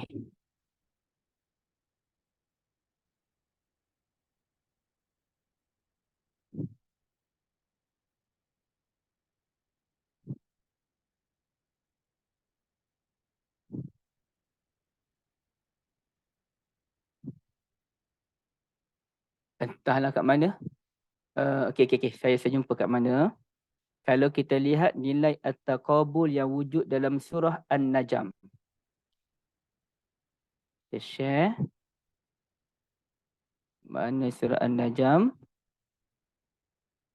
Okey, nak nampak Kata Allah Azza wa Jal, apa dia? Wa annahu huwa abhaka wa abka. Allah Ta'ala yang membuat orang tertawa dan menangis. Tertawa lawannya menangis, silakan, betul tak? Tertawa lawannya menangis. Okey, Cik Syazah, lawan mati apa dia? Hidup. Wa annahu huwa amata wa ahya. Okey. Dia yang mematikan, dia menghidupkan. Lawan lelaki apa dia? Perempuan. Perempuan. Wa annahu khalaqa zawjaini dzakara wal Hmm. unsa. Lawan kaya apa dia? Miskin. Tengok. Quran tak ajar macam tu. Yang Quran ajar adalah wa annahu huwa aghna wa aqna. Ni semua at-taqabul ni. Dia yang mengayakan dan dia yang mencukupkan. Jadi Al-Quranul Karim tak ajar kita minda miskin tadi. Orang yang tak ada duit artinya cukup. Orang yang ada lebihan duit artinya kaya. Jadi orang-orang yang tak ada duit ni yang kita kata miskin tegar ke B40 ke apa, itu bukan miskin sebenarnya. Bolehlah kita guna istilah miskin. Al-Quran pun guna istilah miskin. Tapi yang sebenarnya yang miskin itu aqna, cukup sebenarnya. Walaupun gaji dia sebanyak mana pun dengan anak yang ramai sebenarnya cukup. Kalau dia menjaga hubungannya yang betul dengan Allah Azza wa Jal, kerja sungguh-sungguh, ibadat pun dia jaga, sebenarnya cukup. Macam orang-orang tua kita dulu-dulu kan. Anak ramai. Tapi boleh cukup kehidupannya dengan pekerjaan yang sederhana. Okay, baik. Jadi Al-Quran dia tak nak kita ada pemikiran, tak cukup je memanjang. Okay. Jadi di sini kemudiannya tindakan yang perlu diambil ialah in tuqridullaha qardan hasanan. Kalau kita meminjam kepada Allah. Kita buat pinjaman kepada Allah. Apa maksud membuat pinjaman kepada Allah Azza wa Jal?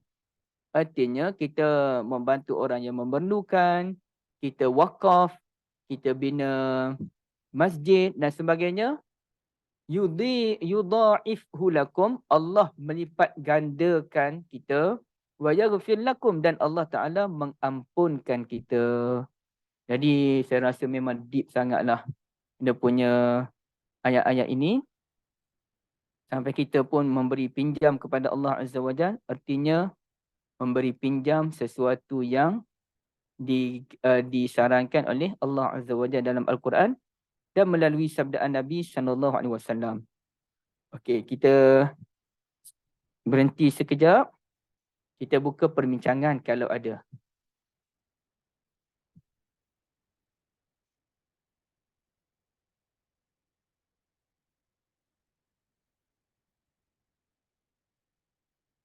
Tak ada yang Cik Syazah? Okey, Puan Syafini sila. Kalau tengok ayat ceritanya tentang saling melondehkan atau menampakkan kesalahan. Tapi banyaknya kalau tengok ayat-ayatnya berkenaan infak, Ustaz. Apa kena-mengena macam perbuatan infak itu sendiri dengan kejadian atau keadaan di hari kiamat nanti? Infak. Kalau kita tengok jawapan tu ada dalam surah Al-Munafiqun. Okey. Kita tengok dalam surah Al-Munafiqun yang telah dibahaskan oleh Al-Fadil Ustaz Nazri. Al-Munafiqun. Okey.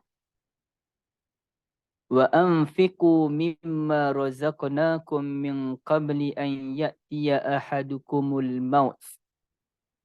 Dan berikan infak daripada apa-apa yang kami telah rezekikan kepada kamu sebelum ini, sebelum datang kepada seorang kamu kematian. Dan bila dah sampai kematian, apa cita-cita kita? Fayaqul, kita pun berkata, Rabbi, Tuhan, laula akhartani ila ajalin qarib. Kematian dah dekat dah ni. Dah tunggu masa nazak dia ni. Kalaulah engkau lewatkan dahku sedikit je. Beberapa hari pun jadilah. Kenapa? Fa'asaddaqa. Bukannya fa'asaddaqa. Ada dua syiddah di situ. fa'asaddaqa, menunjukkan betul-betul, bukan satu lagi fa'atasaddaqa, fa'atasaddaqa. Tak, fa'asaddaqa, aku betul-betul akan bersedekah, wa akum minas salihin, dan aku termasuk dalam orang-orang yang salih. Jadi dia tak kata aku akan solat, aku akan puasa. Kebanyakan tafsir saya tengok fa'as-sadaqah artinya memang nak bagi sedekah. Jadi rupanya sedekah inilah yang paling penting, kerana dia nak bersihkan harta dia tu, tak nak bersoal jawab di hadapan Allah. Berapa ramai penyakit disebabkan duit? Okey, apa contoh penyakit disebabkan duit? Kita cuba tengok. Penyakit disebabkan duit, cuba senaraikan. Okey, itu confirm ni penyakit yang paling besar negara kita ni. Rasuah. Yang diperangi oleh Allah, riba. Lagi, penipuan dalam perniagaan. Lagi, gaji tidak halal.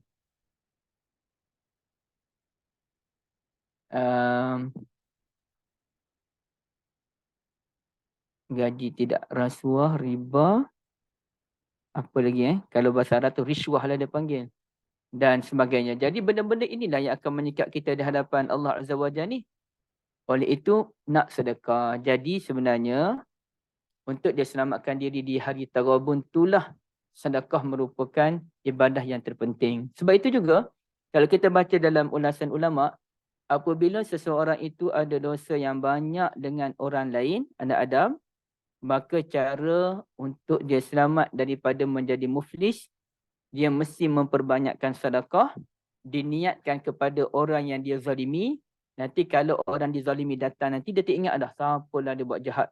Zaman-zaman muda dulu memang dia ni jahat lah, suka fitnah orang lah sebagainya. Tapi dia tak ingat dah siapa lagi dia fitnah tu. Ataupun orang yang dia ingat pun dah meninggal dunia dah, tak sempat minta maaf. Maka dia kena perbanyakkan sedekah. Ya Allah, aku sedekah ni dalam RM1000 ni. Sebenarnya tak padan, tapi ni je kemampuan aku. Kerana aku pernah fitnah fulan bin fulan. Aku harap pahala ni lah boleh jadi benteng antara aku dengan fulan nanti di hari akhirat nanti. Jangan pula fitnah orang pergi sedekah RM10 je. Fitnah kau main lagi sedekah RM10. Tak boleh. Tak jadi. Okey, baik. Nah itu. Yang scammer ni penyakit paling besar. Scammer, hutang tak bayar. Tipu duit orang ni kan. Okey, itu yang besar sangat dosa bab duit ni. Itu jawapan untuk Puan Syafini. Okey, ada lagi yang lain?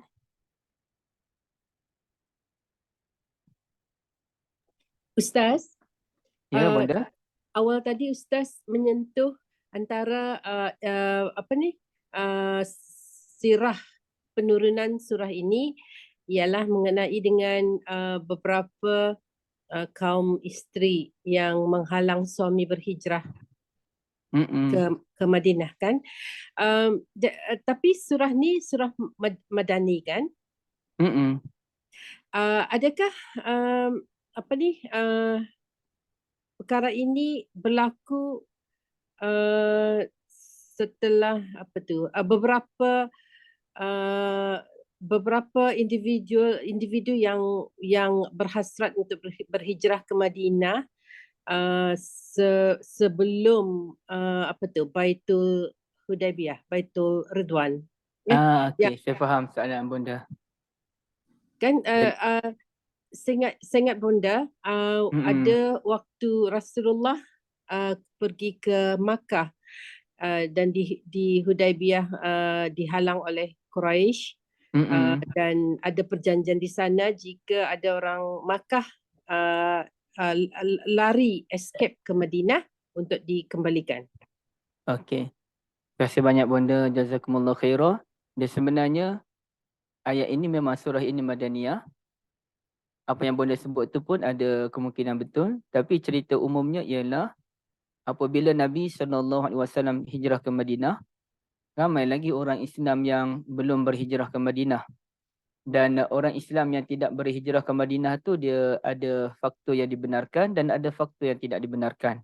Yang dibenarkan tu apa dia? Orang tua yang tak berdaya nak berjalan jauh, kanak-kanak, kaum wanita yang juga lemah, tak berdaya juga, ataupun orang yang menjadi mata Nabi SAW di Madinah. Misalnya Abbas bin Abdul Muttalib radhiyallahu an. Dan tapi ada juga orang yang tidak berhijrah kerana sayang dengan kawasan tempat tinggal, sayang dengan keluarga, padahal mereka tak dapat beramal dengan agama sebaik-baiknya. Maka Allah Azza wa Jalla tegur mereka tu. Innal ladzina tatawaffahumul malaikatu tayyibina bukan. Macam mana ya? Tapi orang yang tidak berhijrah ke Madinah padahal mereka mampu berhijrah, maka malaikat membentak mereka dan mereka pun guna alasan kami ni tak mampu, dan malaikat menyatakan alam takun ardullahi wasi'ah fatuhajiru fiha, bukankah bumi Allah ini luas lalu kamu boleh berhijrah padanya. Jadi ceritanya adalah cerita ada lagi orang yang duduk di Mekah tu yang tidak mahu hijrah ke Madinah atas alasan tertentu, termasuk dihalang oleh isteri, sayang pada isteri, sayang pada suami, sayang pada anak lebih-lebihan, sampaikan tidak berhijrah. Itulah yang mendapat kritikan daripada Allah Azza wa Jalla. Nasib mereka di hari akhirat mungkin selamat, cuma mereka melakukan kesalahan. Allah Alam, Bonda. Begitulah. Boleh Bonda sambung Ustaz? Boleh. Pada Bonda tadabbur pada penurunan sirah ini, betul, tolong Ustaz betulkan. Ibarat kita diperlukan untuk menuntut ilmu dan sentiasa memperbaiki ilmu, akan tetapi kita akan mencari alasan-alasan seperti nak jaga cucu lah, sibuk dengan urusan itu ini. Adakah tadabbur Bonda ni berketepatan dengan apa yang ibrah dari surah ni Ustaz? Sama Bonda dah ada cucu ke Bonda? InsyaAllah bulan depan. Masya Allah. Sebab nampak muda sangat lagi kan. Okay, baik. Jazakumullah khairah. Jadi betul apa yang Bonda sebut. Ibrahnya boleh diluaskan. Kerana itu pun yang dilakukan oleh ulama ya. Al-ibrah la bi khususi sabab. Al-ibrah bi umumil lafaz la bi khususi sabab. Itu kaedah yang paling basic bila kami belajar tafsir dulu. Pengajaran ini dia bukan bergantung kepada cerita secara khusus, tapi luas ya, bi umumil lafaz. Walaupun Al-Quran itu merujuk kepada Nabi, alam tara, tidakkah kamu melihat wahai Muhammad, tapi secara umumnya kita semua termasuk dalam ayat alam tara. Okay, baik. Apa-apalah, jadi dalam bab ini luas. Orang yang tidak mahu melakukan perubahan dalam diri, orang ajak jom pergi masjid, dah orang masjid tu malas lah, tak mesra. Kita pun keliru, siapa yang tak mesra? Dia tak mesra ke orang masjid yang tak mesra? Kemudiannya jomlah dengar pengajian ilmu, pun dia kata ustaz tu macam dia je betul semua benda. Betul lah ada ustaz yang macam tu, tapi keliru juga kita. Siapa yang rasa betul semua benda ni? Ustaz tu ke dia yang rasa semua benda betul? Jadi ada je alasan yang diberikan. Atau berapa ramai lagi yang tak pergi solat Jumaat tu, walaupun dah usia lanjut. Itulah, dia tidak mahu melakukan perubahan. Termasuklah dalam ayat ya ayyuhallazina amanu inna min azwajikum wa auladikum aduwwan lakum fahdharuhum innama amwalukum wa auladukum fitnah. Harta benda ni semuanya fitnah. Ada satu orang ustaz di Kelantan tu, dia punya ceramah dia betul-betul sentap lah. Nampak sangat ikhlas dia. Dia kata kita ni sayang sangat kat rumah kita ni. Langsung tak nak pergi masjid. Sayang kat rumah tu. Marah dia. Padahal rumah tu, masjid tu rumah Allah. Kenapa kita tak sayang dengan rumah Allah? Sibuk sayang rumah kediaman kita je. Sepatutnya dua-dua kita sayang. Rumah kita ni pun kita sayang. Dan Nabi SAW pun suruh kita sayang rumah kita ni dengan menghidupkan salatus sunnah. Rumah Allah lagi-lagi kita sayang. Tapi realitinya kita bersungguh tak nak pergi rumah Allah tu. Ustaz itu bertanya dan saya pun ya Allah memang kena sebiji kali ni. Tapi Alhamdulillah atas nasihat yang begitu berbekas itu. Okey, kita teruskan. Kemudiannya tuan-tuan dan puan-puan yang saya kasihi, mengapakah dalam Al-Quran ini, dalam surah ini Al-Quran dinamakan sebagai An-Nur? Ini menarik. Sebagaimana kalau kita lihat dalam ayat ke-6 kot dalam surah Al-Kahfi, فَلَعَلَّكَ بَاخِعٌ نَفْسَكَ عَلَى آثَارِهِمْ إِلَّمْ يُؤْمِنُوا بِهَذَا الْحَدِيثِ أَسَفًا. Dalam ayat itu Al-Quran telah disebutkan dengan nama Al-Hadis. Satu-satunya nama Al-Quran sebagai Al-Hadis disebutkan dalam surah Al-Kahfi. Persoalannya, mengapakah Al-Quran disebutkan sebagai Al-Hadis dalam surah Al-Kahfi? Sebagaimana mengapakah Al-Quran disebutkan sebagai An-Nur dalam surah At-Taghabun. فَآمِنُوا بِاللَّهِ وَرَسُولِهِ وَالنُّورِ الَّذِي أَنزَلْنَا. Maka imanilah Allah dan Rasulnya serta An-Nur yang kami turunkan. Kerana inilah yang antara faktor saya buat slide ini jadi gelap ni. Kerana penipuan itu satu benda yang tak nampak. Benda tak nampak itu biasanya berada dalam kegelapan. Rasuah. Az-zulmu zulmatun yaumal qiyamah. Zalim merupakan zulumat, kegelapan pada hari kiamat. Mengapa zalim dinamakan zalim? Kerana asal daripada zulmu yang gelap. Orang yang zalim gelap hatinya. Perbuatan itu perbuatan gelap. Kan biasa kita sebut menggelapkan duit negara. Ada hubungan gelap. Ada peristiwa hitam. Jadi benda-benda gelap ni benda-benda yang tak elok biasanya. Tak ada orang kata, oh dia ada pengalaman hitam tu masa sekolah menengah. Apa pengalaman hitamnya? Oh dia pernah menjadi pelajar contoh, anugerah tokoh Malik Hijrah. Apa tu? Tu bukan pengalaman hitam. Itu pengalaman yang manis. Hitam ni mesti benda tak baik. Jadi kerana ghabar ni benda yang hitam, benda yang gelap, kita tak nampak penipuan demi penipuan yang berlaku, maka Al-Quran dinamakan An-Nur, menunjukkan cahaya yang kontra dengan kegelapan, ghaban yang dilakukan oleh orang-orang yang kafir tadi. Okey, baik. Itu punca An-Nur. Seterusnya terdapat 7 surah yang bermula dengan tasbih ni, 7 ya. Dan ini saya tak nak bahas panjang, apalagi Ustaz Syari, Tim Tadabbur Center, ini mainan mereka ni. Makanan mereka yang inilah. Tapi saya nak sebut bagaimana secara ringkas. Dalam surah ini yang bermula dengan tasbih, permulaannya subhana, pengakhirannya sabih. Sabih ni artinya bertasbihlah kamu. Tapi kita tengok dalam 7 ini, 4-nya bermula, 3-nya sabbaha. Sabbaha, sabbaha, sabbaha. 2 yusabbihu. Okey, mengapa? Okey, saya tak nak panjangkan di sini. Ke depan lagi. Ya. Kemudiannya ada lagi penilaian. Nama Allah Al-Azizul Hakim telah disebut sebanyak 4 kali dalam surah ini. Sebanyak 4 kali juga lafaz ma fis samawati wa ma fil ardh. Dan hanya sekali sahaja lafaz ma fis samawati wal ard, iaitu dalam surah Al-Hadid. Kenapa boleh masuk surah Al-Hadid saya sebut ni? Sorry. Kena tengok balik. Okey. Nanti ada cerita kita ni balik. Surah pertama bermula dengan isim alam. Subhana. Oh betul lah. Nama Allah yang paling menyerlah ialah Al-Azizul Hakim.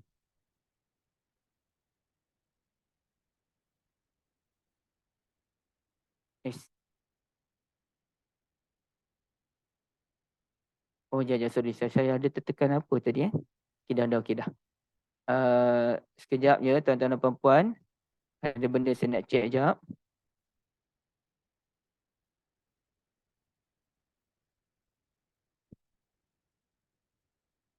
Mana tadi?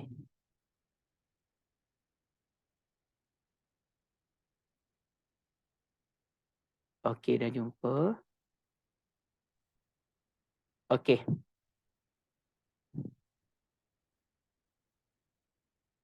Share balik skrin. Oh, patutlah saya ada tertekan tadi.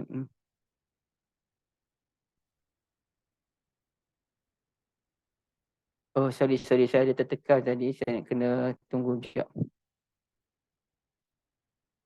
Okey, nanti saya besarkan je sebab hilang sekarang ni. Dia punya tempat dia. Nama Allah yang paling menyerlah dalam surah-surah musabbihat ini ialah Al-Azizul Hakim. Sebanyak 4 kali lafaz ma fis samawati wa ma fil ard disebutkan dalam surah-surah musabbihat ini. Sedangkan sekali sahaja lafaz ma fis samawati wal ard, iaitu dalam surah Al-Hadid. Surah pertama bermula dengan isim alam ataupun maf'ul, subhana, dan surah terakhir bermula dengan fi'il amar, iaitu sabbih. 3 lagi, sabbaha fi'il madhi, yusabbihu fi'il mudhari'. Apa benda lah ni fi'il madhi, fi'il mudhari' apa ni? Kita terangkan Lama macam mana ni nak jadi besarnya? Dia hilang pula.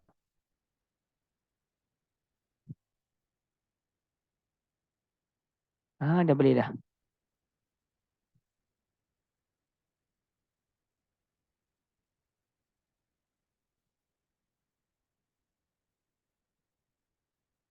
Okey, kembali 4 surah ni apa ni? Macam mana nak cerita pada tuan-tuan puan-puan? Okey.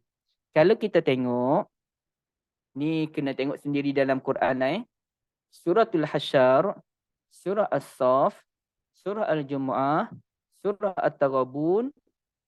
Surah At-Taghabun. Ni salah ya. Nota ni salah. Cik Syazah, tuan-tuan puan-puan. Nanti Cik Syazah tolong betulkan. Bukan hanya surah At-Taghabun yang tiada lafaz pengulangan. Yang tiada pengulangan lafaz ma.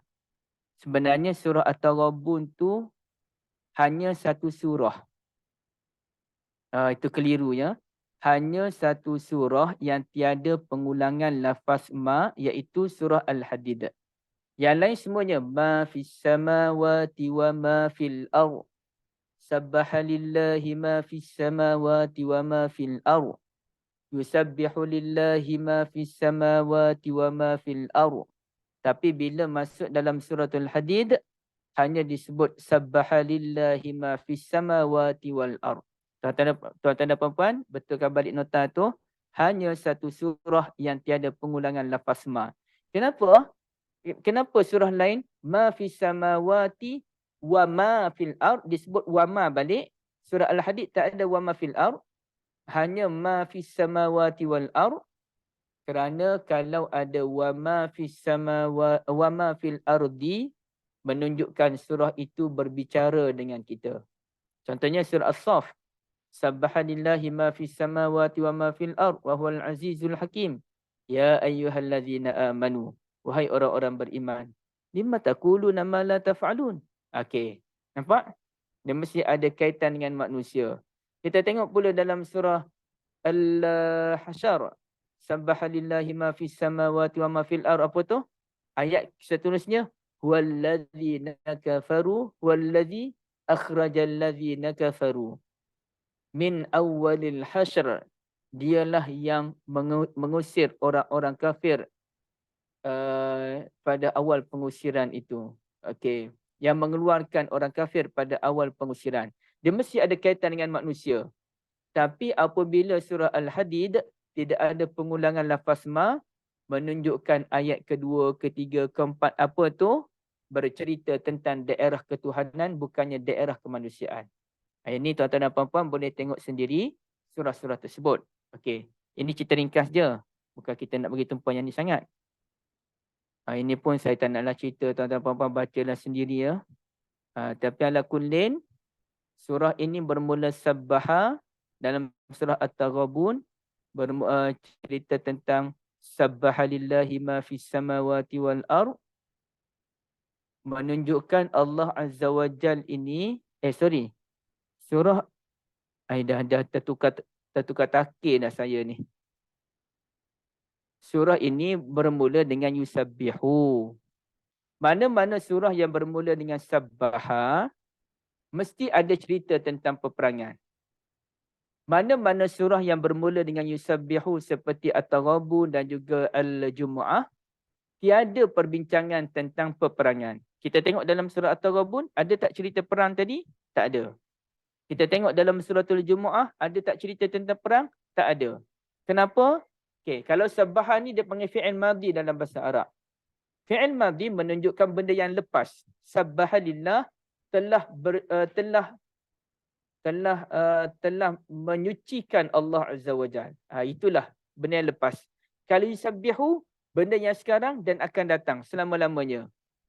Bila surah Sabbaha membicarakan tentang perang, artinya semacam Allah Azza wa Jal memberikan satu pesanan yang halus. Perang tu lepas-lepaslah, dah dalam perang. Cukup-cukuplah. Jenayahkan perang.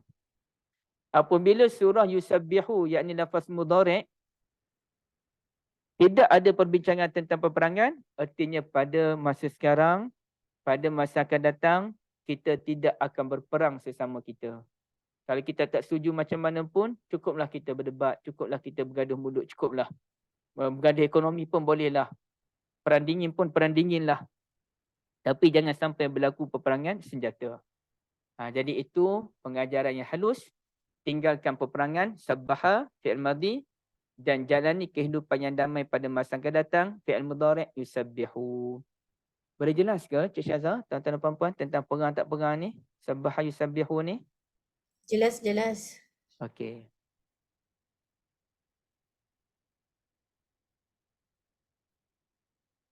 Okey. Saya pukul berapa sekarang ya? 10.30. Ada soalan dulu sebelum kita ke depan sikit lagi?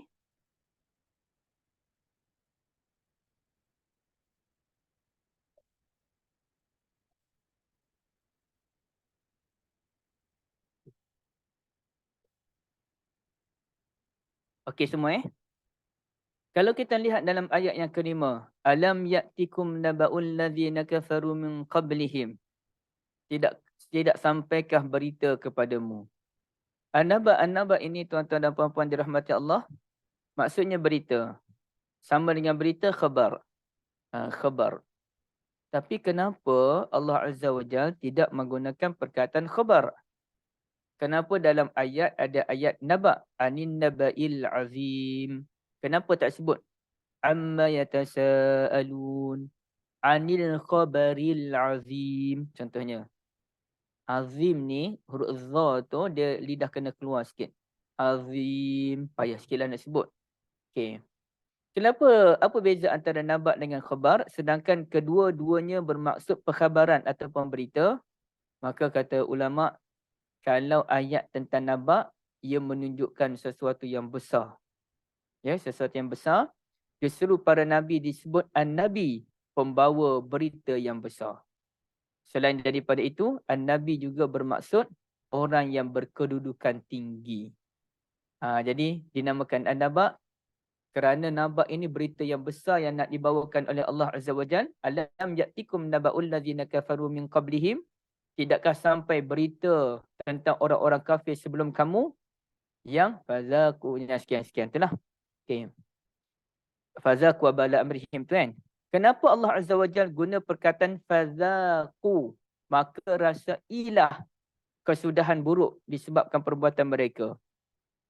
Kerana zaku ni asal daripada az-zawq. Az-zawq. Puan Syafi ni biasa dengar tak orang kata zuk lah? Oh, zuk betul lah program hari tu. Biasa dengar tak? Biasa Cik Syazah pun biasa dengar tak zuk? Biasa. Sebab Cik Syazah ni geng-geng dakwah. Dia biasa tengok ada satu kelab malam di Jalan Bukit Bintang tu namanya Zawq. Itu lah zuk. Saya rasa memang dah ambil pada perkataan tu lah zuk. Maknanya terasa kemanisan dia tu. Az-zawq biasanya dengan menggunakan lidah. Okey. Kita ni nak rasa suatu makanan, kita mana lebih kita rasa sedap ke tak sedap? Lidah lah kan? Dengan tangan pun boleh. Contohnya kita nak beli roti. Kita pegang roti dengan tangan. Kita boleh cam dah roti ni sedap ke tak sedap. Okey. Saya pun macam tu lah. Saya pegang roti tu. Okey, tahu lah sedap tak sedap. Ataupun dengan mata. Kita tengok je orang goreng pisang goreng. Sebagai peminat pisang goreng ni, kita tengok pun kita tahu dah. Pisang goreng ni tak sedap ni. Dia punya keras dia punya ni tak sedap ni. Tapi, walaupun kita boleh menilai dengan mata, walaupun kita boleh menilai dengan kulit ataupun tangan kita, walaupun kita boleh menilai dengan cerita telinga ni, orang cerita ni. Bonda Azhar cerita, gila nanti kalau pergi Brunei nanti ada satu restoran tu, dia punya makanan dia, bonda pun cerita. Ceritalah macam mana pun, nampaklah sedap pada pendengaran mata sekalipun, pada pendengaran telinga sekalipun, tetap tak boleh lawan rasa dengan lidah. Ya bonda kata sedap, sedar rasa dengan lidah saya sendiri, tak boleh. Mula. Tapi kalau macam saya takkanlah buat macam tu pada bonda, taklah. Saya akan katalah sedap kan. Tapi saya tak pergi dah lepas tu. Okay, contoh, lidah kita yang menjadi penentu. Benda tu sedap ke tak sedap, lidah penentu.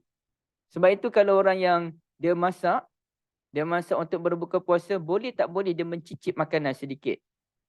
Boleh, dia ambil. Dia rasa di lidah dia sikit je. Oh, dia tahu dah masin cukup, tak cukup. Kena tambah garam ke tak tambah garam. Dia tahu dah. Dengan hanya mencicip pada lidah, artinya zauq, betul-betul merasai. Jadi bila sebut fazaku, maka kamu akan betul-betul merasai kesan buruk daripada perbuatan kamu. Walahum azabun alim. Dan bagi mereka azab yang teramat pedih. Okey. Perkataan yang seterusnya yang kita nak berikan perhatian ialah wa in ta'fu wa tasfahu wa taghfiru. Ayat 14 tu. Yang ayat pasal isteri anak-anak tu. Wahai orang beriman, sesungguhnya ada kalangan pasangan hidupmu, anak-anak kamu, musuh bagi kamu, maka berhati-hatilah. Tapi jika kamu memberikan kemaafan kepada mereka, berlapang dada terhadap mereka, berikan ampunan pada mereka, sesungguhnya Allah Azza wa Jal Maha Pengampun, Maha Pengasih. Okey, baik. Jadi persoalannya, apakah yang membezakan antara ta'fu, wa tasfahu, wa taghfiru? Sampai ada 3 ni kenapa? Maka kita Ibn Ashur di dalam kitab At-Tahrir wa Tanwir, pembebasan dan pencerahan. Itu nama dia dalam bahasa Melayu lah. At-Tahrir, pembebasan. Wa Tanwir, pencerahan. Kitab tafsir pembebasan dan pencerahan. Bebas daripada pandangan-pandangan lama. Kitab ini memaparkan pandangan-pandangan baru yang lebih segar. Pencerahan, mencerahkan mana-mana tafsir yang selama ini kita tak faham. Fahamlah bila membaca tafsir At-Tahrir wa Tanwir. Ibaratnya begitulah rahsia di sebalik nama kitab tersebut. Ya? Macam kita baca kitab Qatrun Nada. Qatrun Nada, apa maksud Qatrun Nada? Titisan embun. Bukankah titisan embun itu satu benda yang boleh mengubati penyakit-penyakit tertentu? Dan bukankah titisan embun itu boleh menghidupkan tumbuh-tumbuhan di pagi hari? Bukankah titisan embun itu kita tengok pun Allah sejuk mata kita memandang? Maka kitab ini titisan embun ku berikan nama. Itu mendamaikan hati kita. Dia adalah dia punya simbolik di sebalik nama.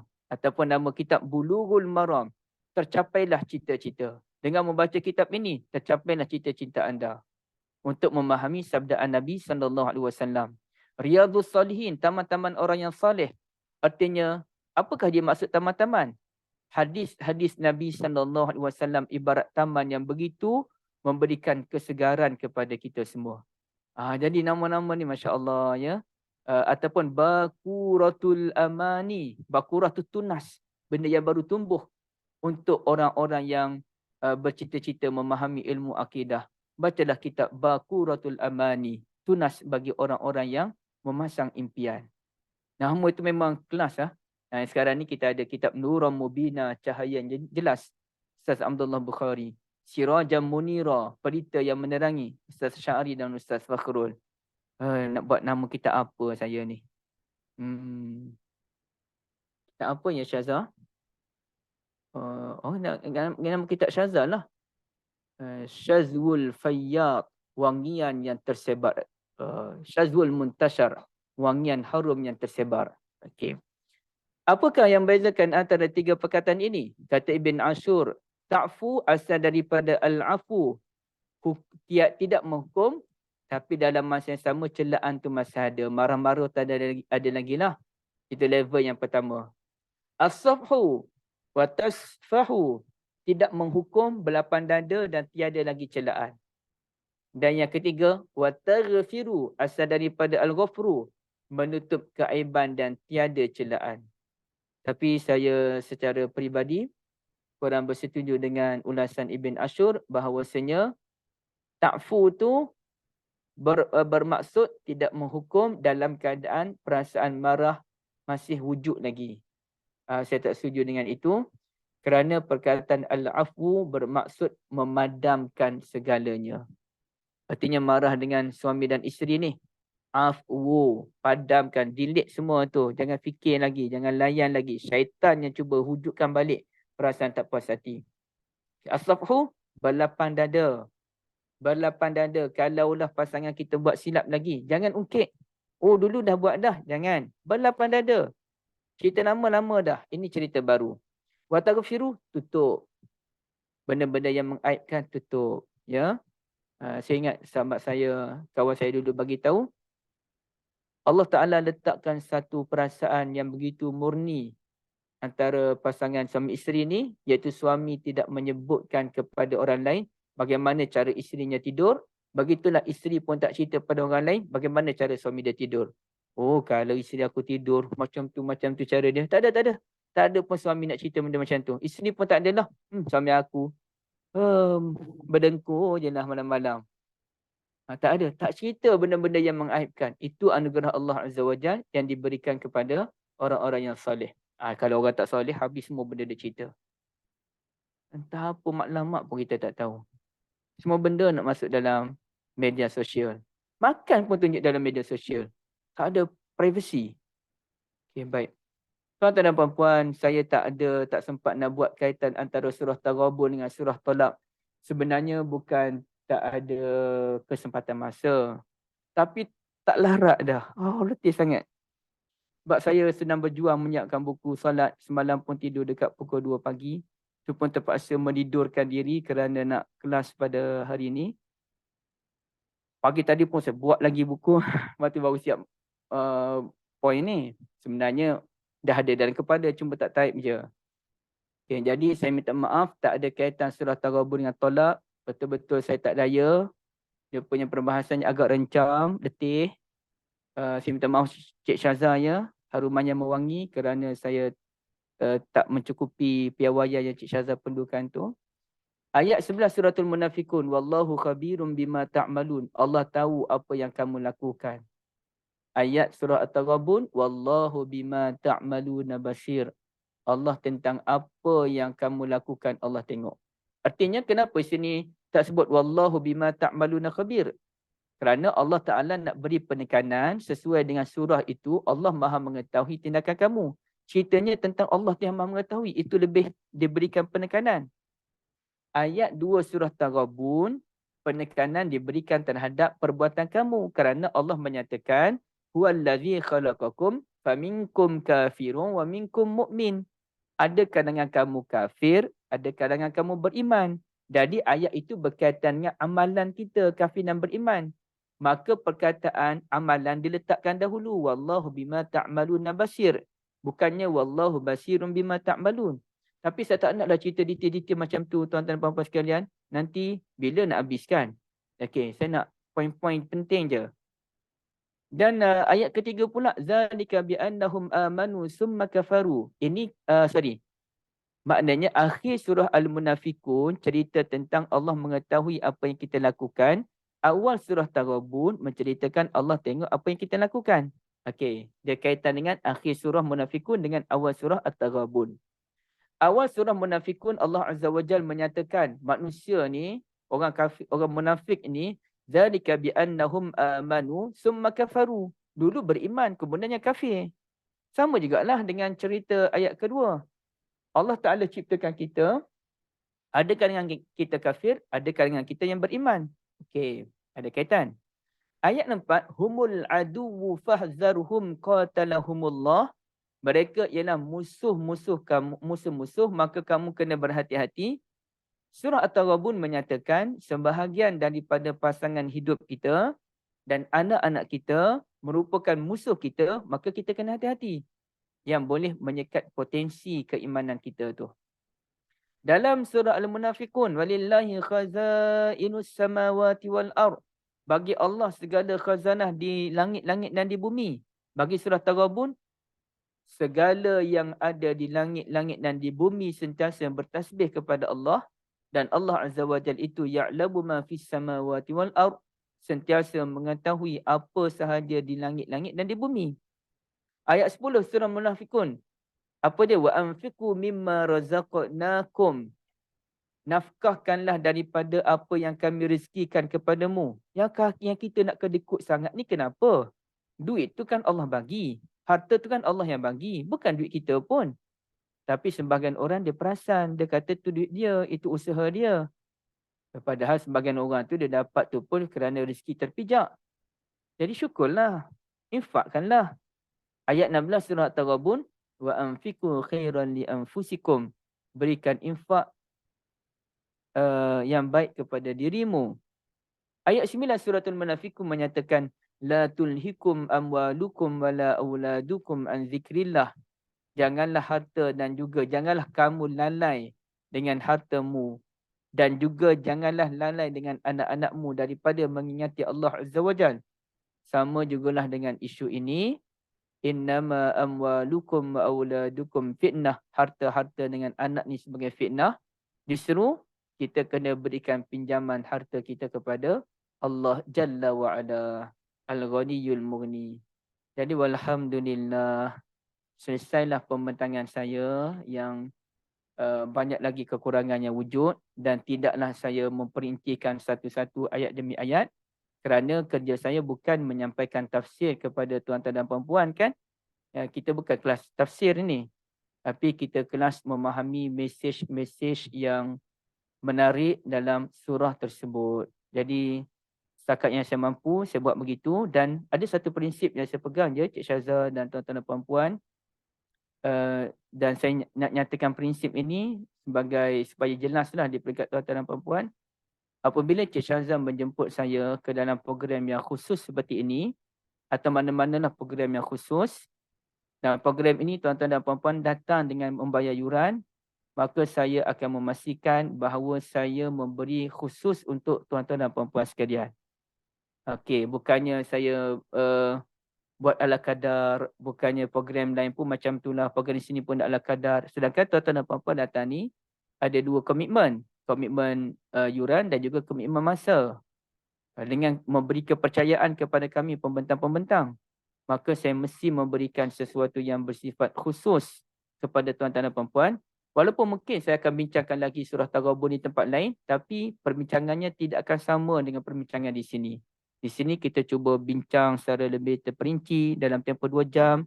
Dan saya cuba mengelak daripada membazir masa dengan meleret-leret. Kita pergi point demi point agar tuan-tuan rasa berbaloi dengan menyertai program Grab Ngaji Malaysia. Barakallahu fikum, Syaza dan juga Grab Ngaji. Dan juga barakallahu fikum pada tuan-tuan dan puan-puan yang saya kasihi.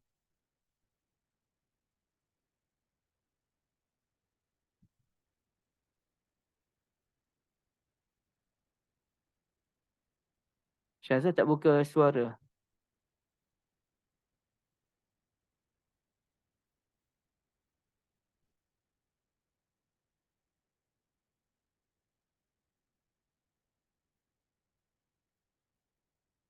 Syaza ni.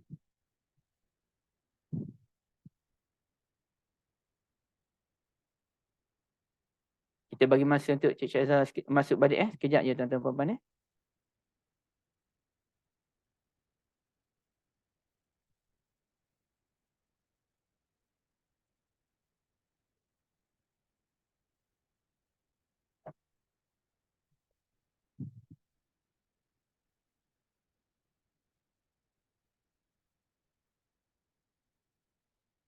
Syaza terkeluar tu Ustaz. Dia masuk balik dah.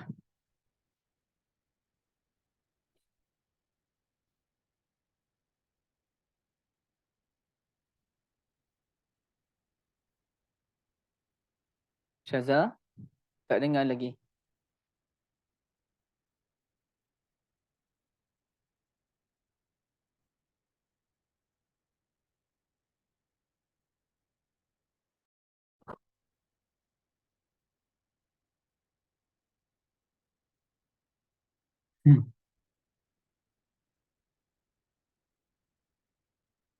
Sorry, saya terkeluar sekejap tadi line. Okey, tak apa. Saya dah habis Syaza dah habis dah. Oh, Alhamdulillah. Alhamdulillah, Masya Allah, Subhanallah. Rasa bersyukur sangat dapat bersama-sama belajar pada hari ini.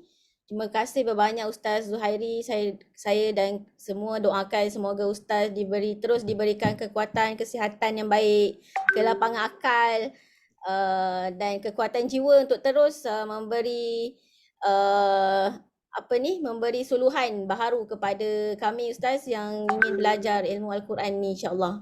Mohon doakan juga kita semua supaya Allah berikan kekuatan untuk kita buat persediaan nak menghadapi Ramadan, persediaan kita dalam menghafal, bertadabbur dan juga mengamalkanlah apa-apa yang Al-Quran mention dalam ayat-ayatnya. Masya-Allah, banyak lagi. Rasa macam dah hidup berpuluh-puluh tahun tapi banyak lagi 114 surah yang belum dipelajari dan diamalkan. Ustaz, mohon doakan kita semua ya Ustaz ya. Sama-sama. Okey, itu saja daripada saya. Mohon maaf atas segala kelemahan, yang baik daripada Allah, yang lemah daripada diri saya sendiri.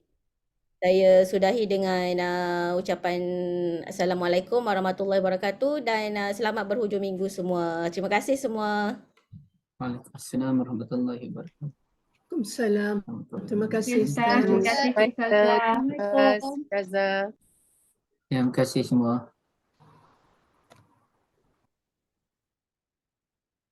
Sama, terima kasih juga.